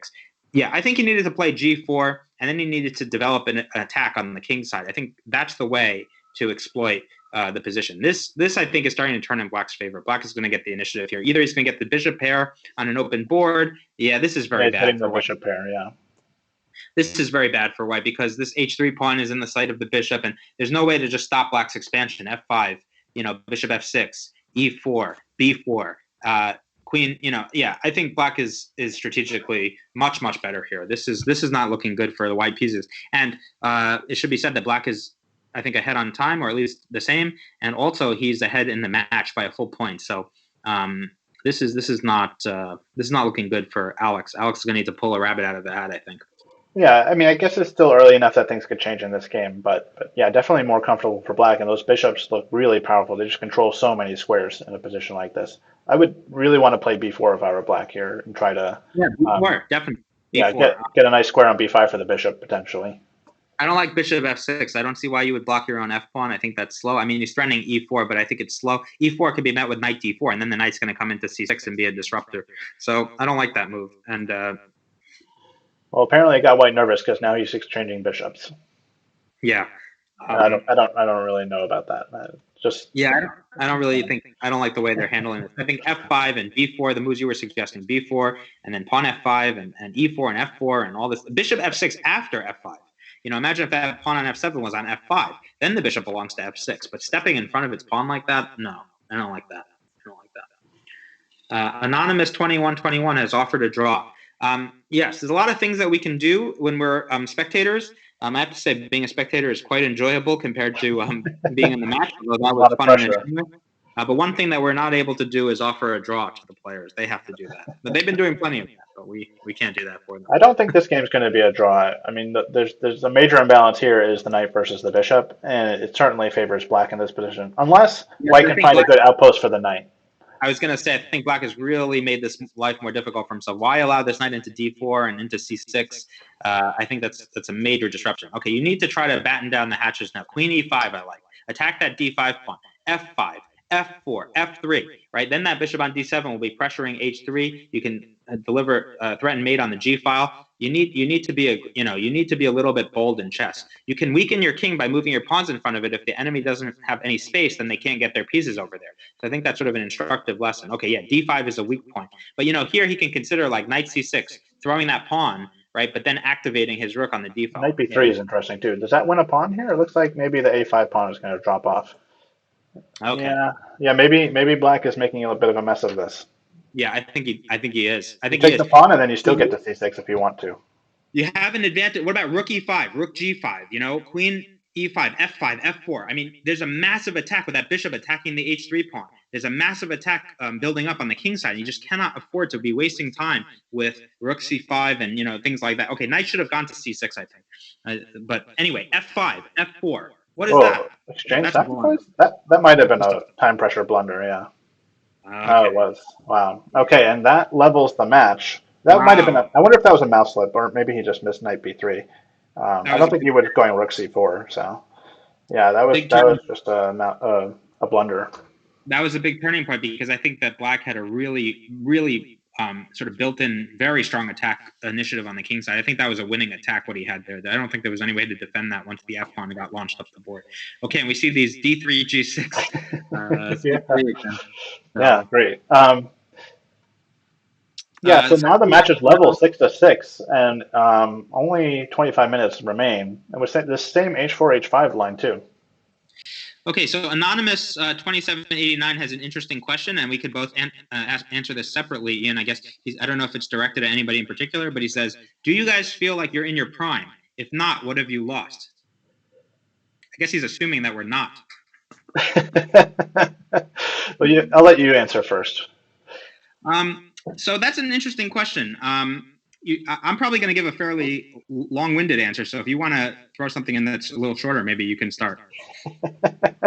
Well, yeah, I mean, I still feel like I'm going fairly strong. I don't, unfortunately, have time to study and really try to make meaningful improvements in my game anymore. So busy with working and a family and everything.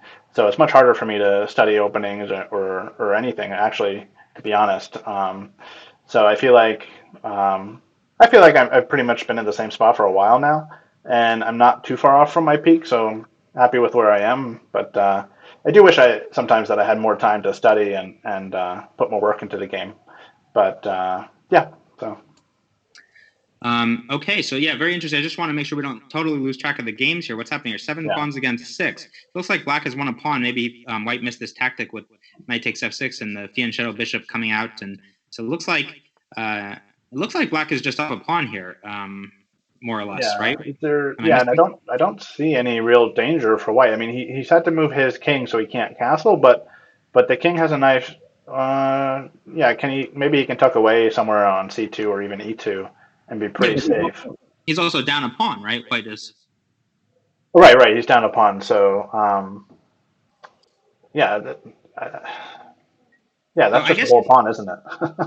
Yeah, I guess he needs to try to make something happen with bishop h6 and knight g5 and try to amass some forces over. Yeah, knight g5, maybe bishop h6 first. Who knows? But yeah, he's trying to find compensation basically for his pawn because other than that, he's just down a pawn. So This is this could turning be into a Alex. really back and forth fighting match, and the blitz has really gotten interesting. Yeah. Let me return to this question about being in one's prime. I mean, it's often said that chess is a young man's game. There's a lot of sayings out there that when you think about them, you can draw your own conclusions. I mean, Anand is still one of the top players, in the world, and I don't know how old he is exactly, but I think he's over 50. And I realized that I haven't plugged my video series in about 10 minutes. So let me mention that I'm creating a set of videos where I go through great games of the past and great players of the past, and that's going to be available on the CCFC website. So I hope everybody will come back and check that out in hopefully in a week or just under a week when we're able to get those up. But one of the players that I look at in that series is Vasily Smyslov. Vasily Smyslov became world champion in 1957, and then in 1984, so 30 years basically past his so-called prime, he made it all the way he became a candidate. He played in the candidates tournament, and the world champion at the time was Karpov, and Smyslov made it all the way to the final opponent, and he only lost in the candidates to Garry Kasparov, who obviously went on to become, arguably not only world champion, but perhaps the greatest or, one of the greatest players of all time. So I think that, players can sort of be in and out of their prime at different stages of their lives. As far as me, I think that I definitely think that I know more about chess. Let's put it this way, that I know more about chess than I ever have in the past, at any other point in the past, that I understand the game better than I have before, and much better than when my rating was significantly higher. I think at my peak, I think my rating was basically around 2370 or 2369, something like that. And now I'm like 2250. But part of that also has to do with motivation. I get very motivated when I am playing folks that I know, and folks who are sort of rivals of mine, and folks like Ian Harris, who Ian and I played something like 100 or so tournament games against one another. It's like 140 or something like that. 140, and when I was living in Connecticut, other folks that I would play them regularly. And I think Leif Pressman's another player that I've probably played something like 100 games against. And so it was very motivating for me, and I would prepare for those games specifically, and I would try to refute their opening systems. And so that was something that gave me a lot of drive and led to me having good results. Once I got down to Virginia and I was playing, every single player that I played was a complete stranger to me.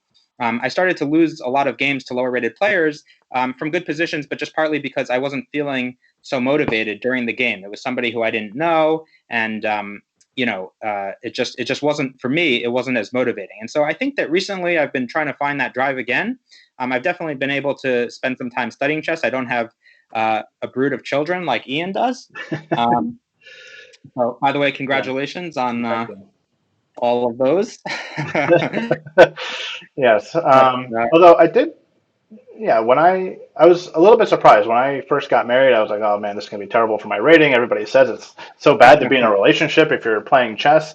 But actually, it was the opposite. I got married, and like that same year, shot up like 50, 60 points to my peak rating all time. And that was like 5 years ago. And still, wow, has it been that long already for you? Well, I'm not that far off from it, 30 points or so, but no, but I mean, you've been married for 5 years already. I didn't realize it. Really, time flies. Well, we've known each other for 5 years, but yeah, married for 4 years.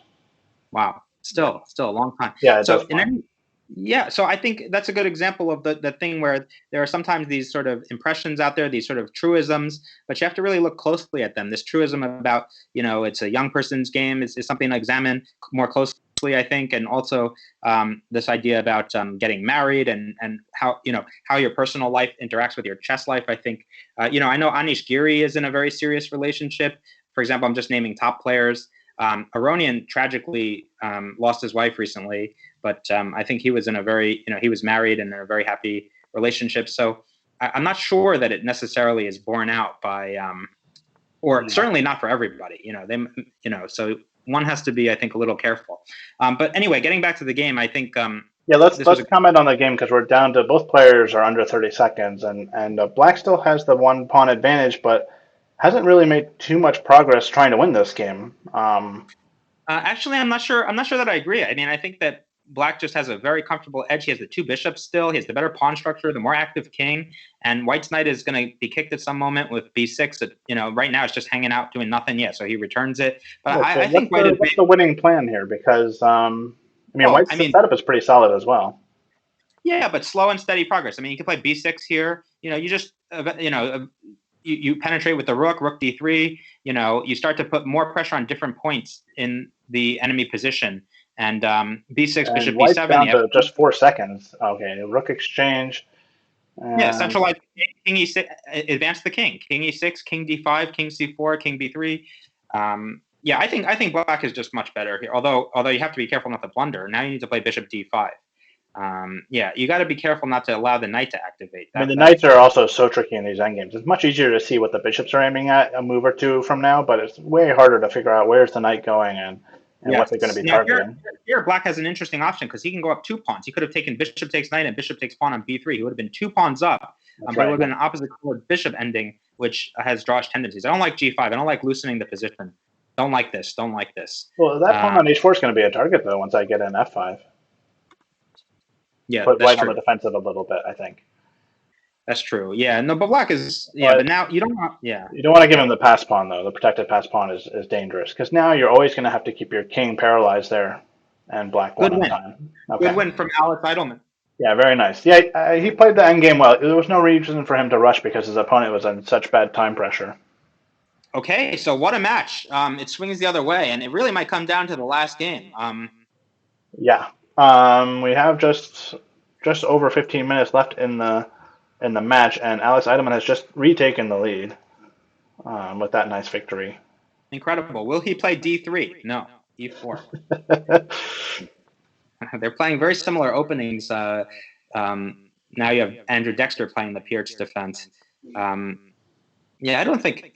Well, anyway, a4 is fine, I guess. I think he needs to play moves like f4, and you need to play aggressively against these. Although now Black is contesting the center, he's not making moves like a5 and b5. So a question for you in the chat, Dan. What's your opinion? I don't know if you've seen this, but what's your opinion on the John Bartholomew and Team Scandinavian? So actually, it's interesting. I don't see this question at all in the chat. It's in the Twitch chat. Oh, okay. Because I was wondering.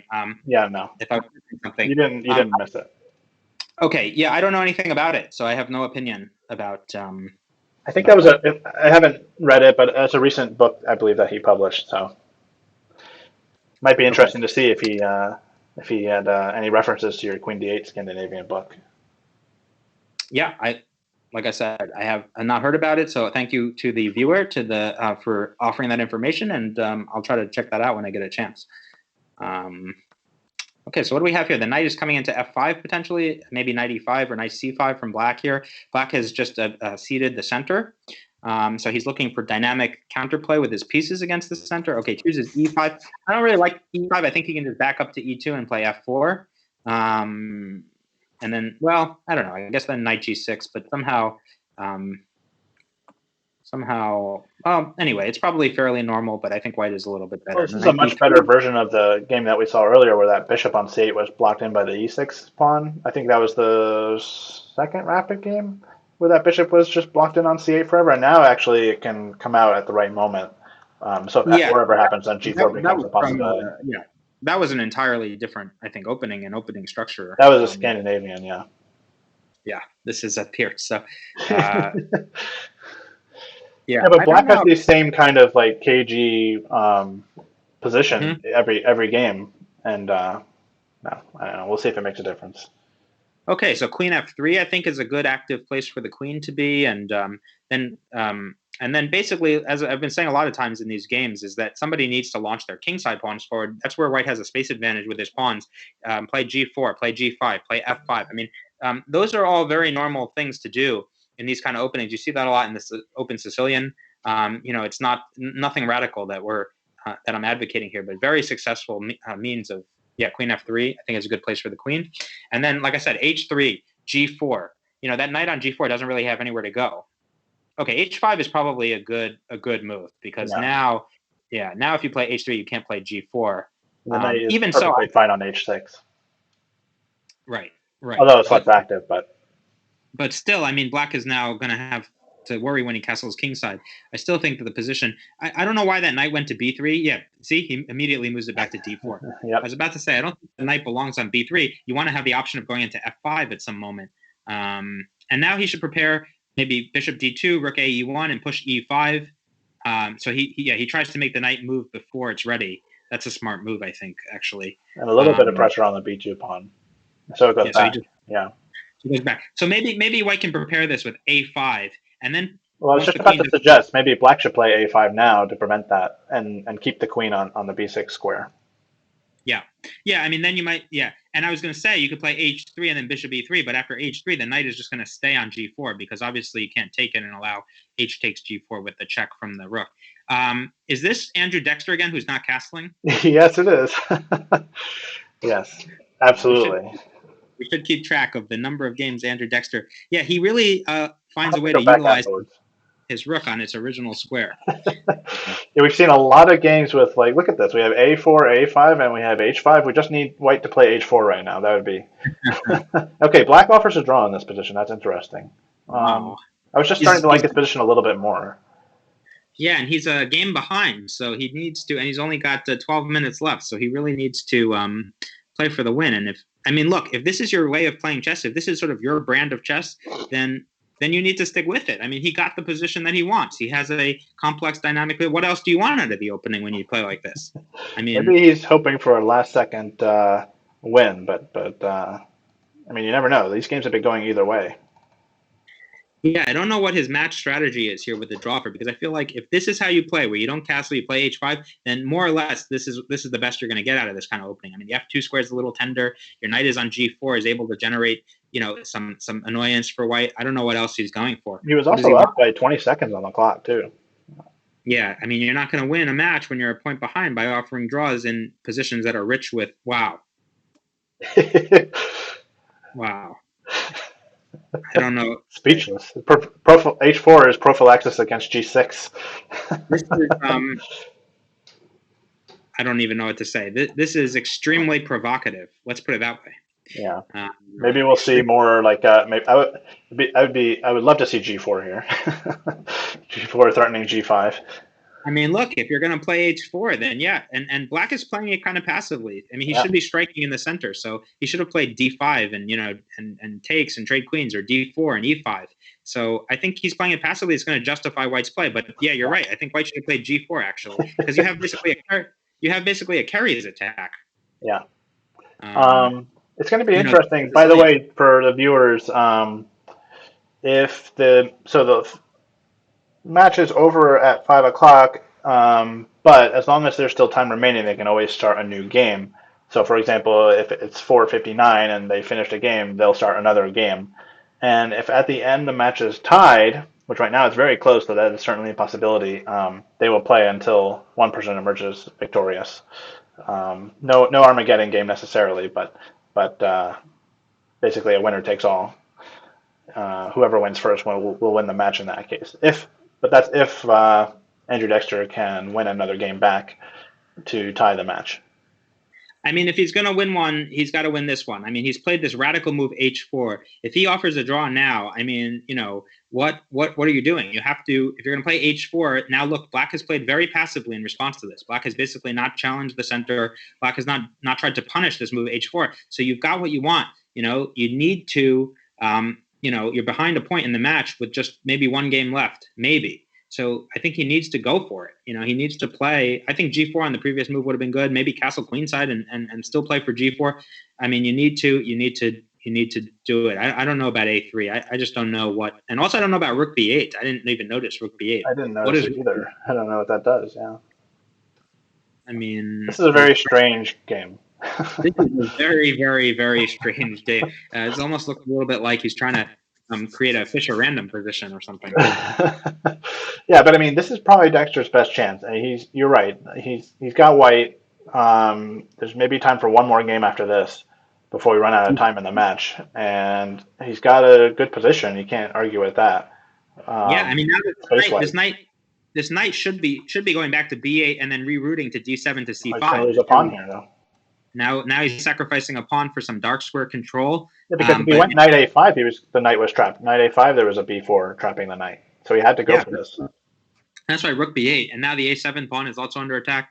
Okay, so he plays c5. That's a sacrifice you can take on a7. Objectively, if you turn on your computer, I'm sure the computer takes both pawns and just wins. Sure, yeah. A human being might not want to send his queen over to a7, but he's going to do it. I mean, yeah, you have to do it because you're down a point in the match. You need to. It's a free pawn on a7, then you can run your a pawn down the board. And black is not super safe castling on the king side either because this h pawn. So you got to do it. But of course, leaving this king on e1 is very risky as well. So once again, no castling. Neither side's castled. Move 12, no castling for either player. Don't try this at home, kids. It's funny. I used to associate more of your play with the no castling brand, but this is really making you look like a castling, aficionado. Yeah. It makes you look like an amateur when it comes to no castling. Andrew just doing this every single game as a matter of principle, almost. Okay, yeah. First castling move. I don't think White's going to castle here because the h1 rook is actually useful with pushing the h pawn. Yeah, and here it goes right away. He's going on the attack. Yeah, black needs to find. I mean, black is 2 pawns down, but he now has a fairly compact structure. He needs to develop some sorts of counterplay against the white king, and it might involve some, risk. But you have to maybe play for pawn f5, maybe play knight g4, pawn f5, start to put some pressure on that f2 pawn. If knight g4, if bishop takes, you've got the bishop pair. Okay, you need to do something, transform, or play d5 at least, and then d4. Open the e file, but you need to play in a consequential manner. You can't just sit back. Yeah, these moves are a little bit slow for me. I mean, I think he needs to play things that are more consequential than this. Yeah, black needs to open up the center and soon if he wants to have any hope of getting some counterplay here. I actually thought the idea with knight g4 and f5 was probably more challenging for white to meet because now, I mean, you're so slow. This rook, you're nowhere close to opening the e-file, and now your g7 square is very tender. Yeah, the knight on f6 is pinned, so you can't do the knight g4 plan now if you wanted to. Although the queen's getting chased, so. I think black is in real danger of losing this game, in which case we would have a tied match going into the final game, which would be really quite exciting. Something to see. d5. Yeah, but you've got to play d5, but you can't play anything else. It's too slow. Too slow. You got to play, king f1 or. Okay, there's a threat. There's a threat of knight takes e4 here because of the pin. So white defends against that. Don't like f3. Now you really should have castled. I mean, your king was perfectly safe on g1. That h pawn is in no danger. It made it all the way down the board. Somehow white has gotten very passive all of a sudden. Yeah, the queen retreat. I mean, that was the cost of taking the pawn on a7. Is that the queen had to make a couple moves. And you didn't really get to finish your development as white. And now you can't castle queenside. You can't castle kingside, and the center is getting opened up. Yeah, but he didn't have to go all the way back to d1. He was he had a very powerful centralized queen. I mean, I don't think he needed to be so accommodating. Just because you got a pawn doesn't mean you have to now suddenly yield every positional trump that you've got. So well, queen d1 in the style of the queen d8 Scandinavian. And now he's down to 15 seconds. What is going on here? I mean, what is going on here? Yeah, I don't know what's happening here. I guess rook takes b2 doesn't work because there's a discovered threat. Knight takes d5 against the queen. Correct. So there's that. But black can just move the queen away somewhere. Queen b6 or queen c7 maybe. Queen c7 looks kind of strong because you're looking at queen g3, just rerouting to the other side of the board. We have some comments in the chat. Why on earth offer a draw? He wants to send the match into an Armageddon. Impossible to win if you don't want to win. True. And I think they want to win. And white will lose by not castling. Okay, we have a prediction. Well, white might lose on time. Down to 2 seconds. Bishop c3. Oh, he only lost on time. Oh, that's such a shame. He lost on time. Yeah, that's the match. Yeah, there's only time. Well, I mean, unless they have a really quick next game. But yeah, that's a big blow. Brutal. Okay, so Alex Eydelman extends his lead to 2 points with only 4 minutes remaining in the match. 11th hour. Wow, what a turnaround! White was winning that game. White had 2-pawn advantage, and you just have to. But I think he had a sort of fixed idea that I'm not going to castle, I'm not going to castle, and he, it's sometimes these very creative ideas in chess are can actually turn out very well. But if you become fixated on them and you just never can break out of that mold, you just have this idea in your head, I'm never going to castle no matter what. It just never occurs to you anymore because it's part of your original concept and you're just not flexible enough to make that adjustment. I think, if he just castled at that moment instead of pawn to f3, his king would have been much safer. He was 2 pawns up. I mean, I think it would have been fine.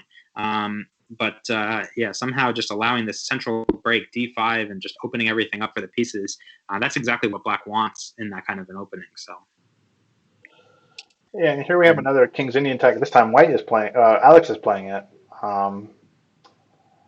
Very close setup against a Sicilian defense. And it makes sense. I mean, White at this point would just like to run out the clock. Yeah, I was going to say, I hate to say it, but White can just sit if he really wants.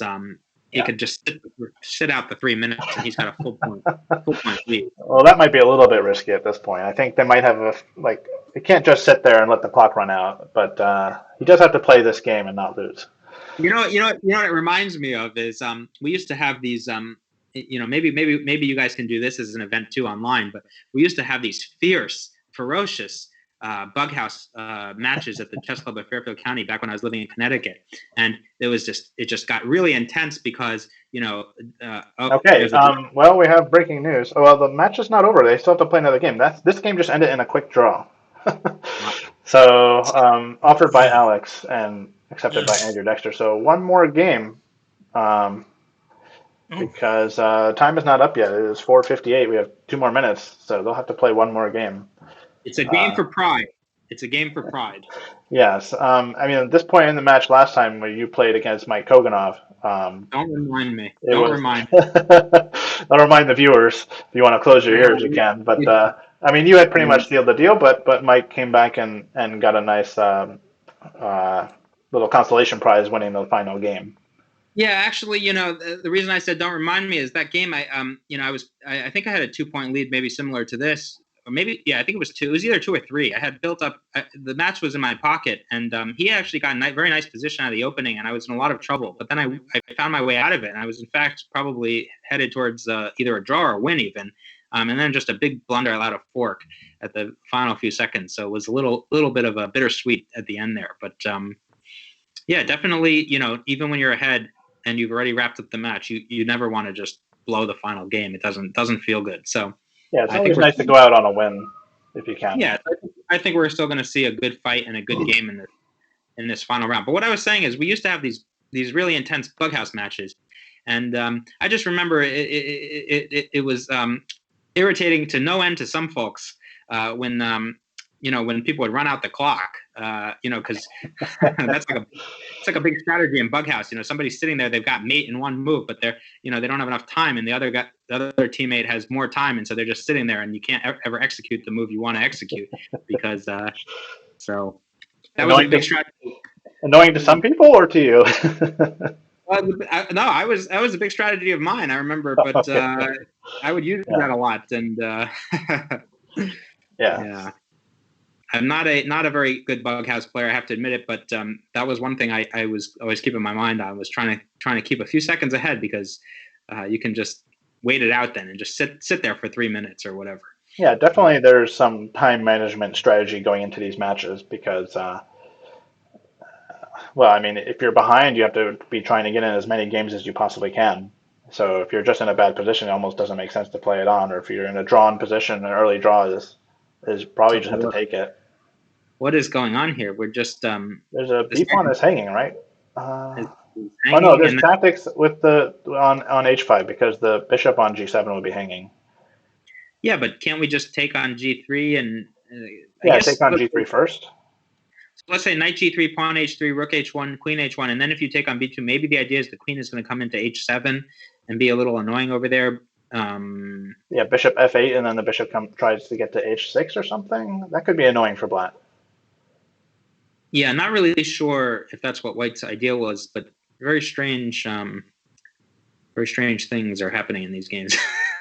Or maybe he just miscalculated. I have a feeling that he thought that maybe he just missed knight takes g3 here. But Black's really thinking. Black's down by a minute in this game, and bishop to don't f8. understand. So White's bluff, maybe if you want to call it that, paid off.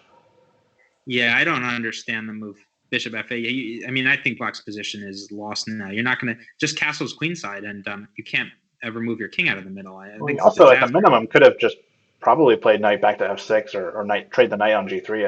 I don't see why that couldn't have worked. Yeah, Black's position is horrible. Every single one of his pieces, except for his knight, which is out in the middle of nowhere on a4, every one of Black's pieces is on the back rank. Okay, but there's no need to keep insisting on letting him take the b pawn. I mean, you want to castle queenside anyway. So why No, not if you're Andrew Dexter. You're not castling in this position. The king is very safe on e1. All right, so guys, the takeaway from the match, if you're trying to derive some instructional value from this, is at some point you should castle in chess. Okay. Well, neither side's castled in this position. We're on move 15. Just totally scratch off the opening principle castling. Never teach that again. Not necessary, folks. Wow, I don't know. You can't trade. I don't know. I don't think you should trade queens either. Although now you better take on b2. I mean, that's the only thing you've. But yeah, why would White trade queens? White's got this massive attack, and space advantage and bishops, and I don't understand why you would. Okay, so knight b2. I guess rook b1 is the idea, and then the knight has to go back. Pawn back right away. And then rook b4 knight, but then the knight comes back to b6. I still think you should do that if you're Black because you're. Oh, what is going on here? f6. I don't understand these. Well, the knight has moves. To go back to f3. But now your bishop on g7 is just dead forever. I mean, it's worse. It's just much worse. I guess I could go to h6 at some point, but rook b1. Yeah, offer to draw. Okay. No, I don't think White's going to take a draw in this position. There's no reason to. He's up by a minute. He's got a better position. Yeah, it might have been better with the queens on the board, but still, it's White has the space, and Black's pieces are kind of disorganized at the moment. Yeah, but it definitely he's able to be a little more flexible without the queens. You can see he's already putting his king on f7. If I'm White, I want to play f5 and then play bishop to c4. So now he stopped that idea. Yeah, f5 was a good move. F5 would have been a very good move. But now there's bishop h5 check. Oh yeah, that was. Yeah, that's not good for the Black king, is it? Nope. Knight g6 check. Yeah. Oh boy. Yep. Okay, so Andrew Dexter is on his way to winning this game, and so that'll be a nice little consolation prize. Not quite enough, but he should have won the last game. That's a shame because had he won the last game and then this game would have been the final game of the match, he would have won. He would have had a last-second comeback. I'll tell you, all the would-haves and could-haves in the world, man. I think everybody feels they're owed a few hundred points to those would-have, could-haves. But yeah, that's true. That's the way it goes. It was a very exciting match. It was really close all the way to the end, and it's nice that Andrew is going to make back, make back this final game. I think, but not enough to change the result of the match. So a very nice, deserved victory for Alex, I think, but yeah, it'll be nice for him to, I think, at least get this last game. And yeah, and Black just was never able to organize their pieces in this game. Although here it looks like he's getting the exchange back, is he? No, rook takes g7. Rook takes g7, yeah. And then if rook takes rook, rook takes rook, and then if king takes bishop takes at the end. Very nice. Yeah. You're up a full bishop there, so yep, that'll be enough. That'll do it. And probably Black will resign sometime soon. Yep. There we go. And we have it. Okay. Should we talk to the players a little bit? Yes. Let me get them on. So hopefully they will be here in a second. I have to make sure that their audio is working. Predicting a draw. Okay, Andrew, Alex, thank you guys for a great match. And Alex, congratulations on your victory. Andrew, you got a little consolation prize there at the end. It was a nice attacking game. I don't know if you guys have anything else you'd like to add, your thoughts about the match, Andrew?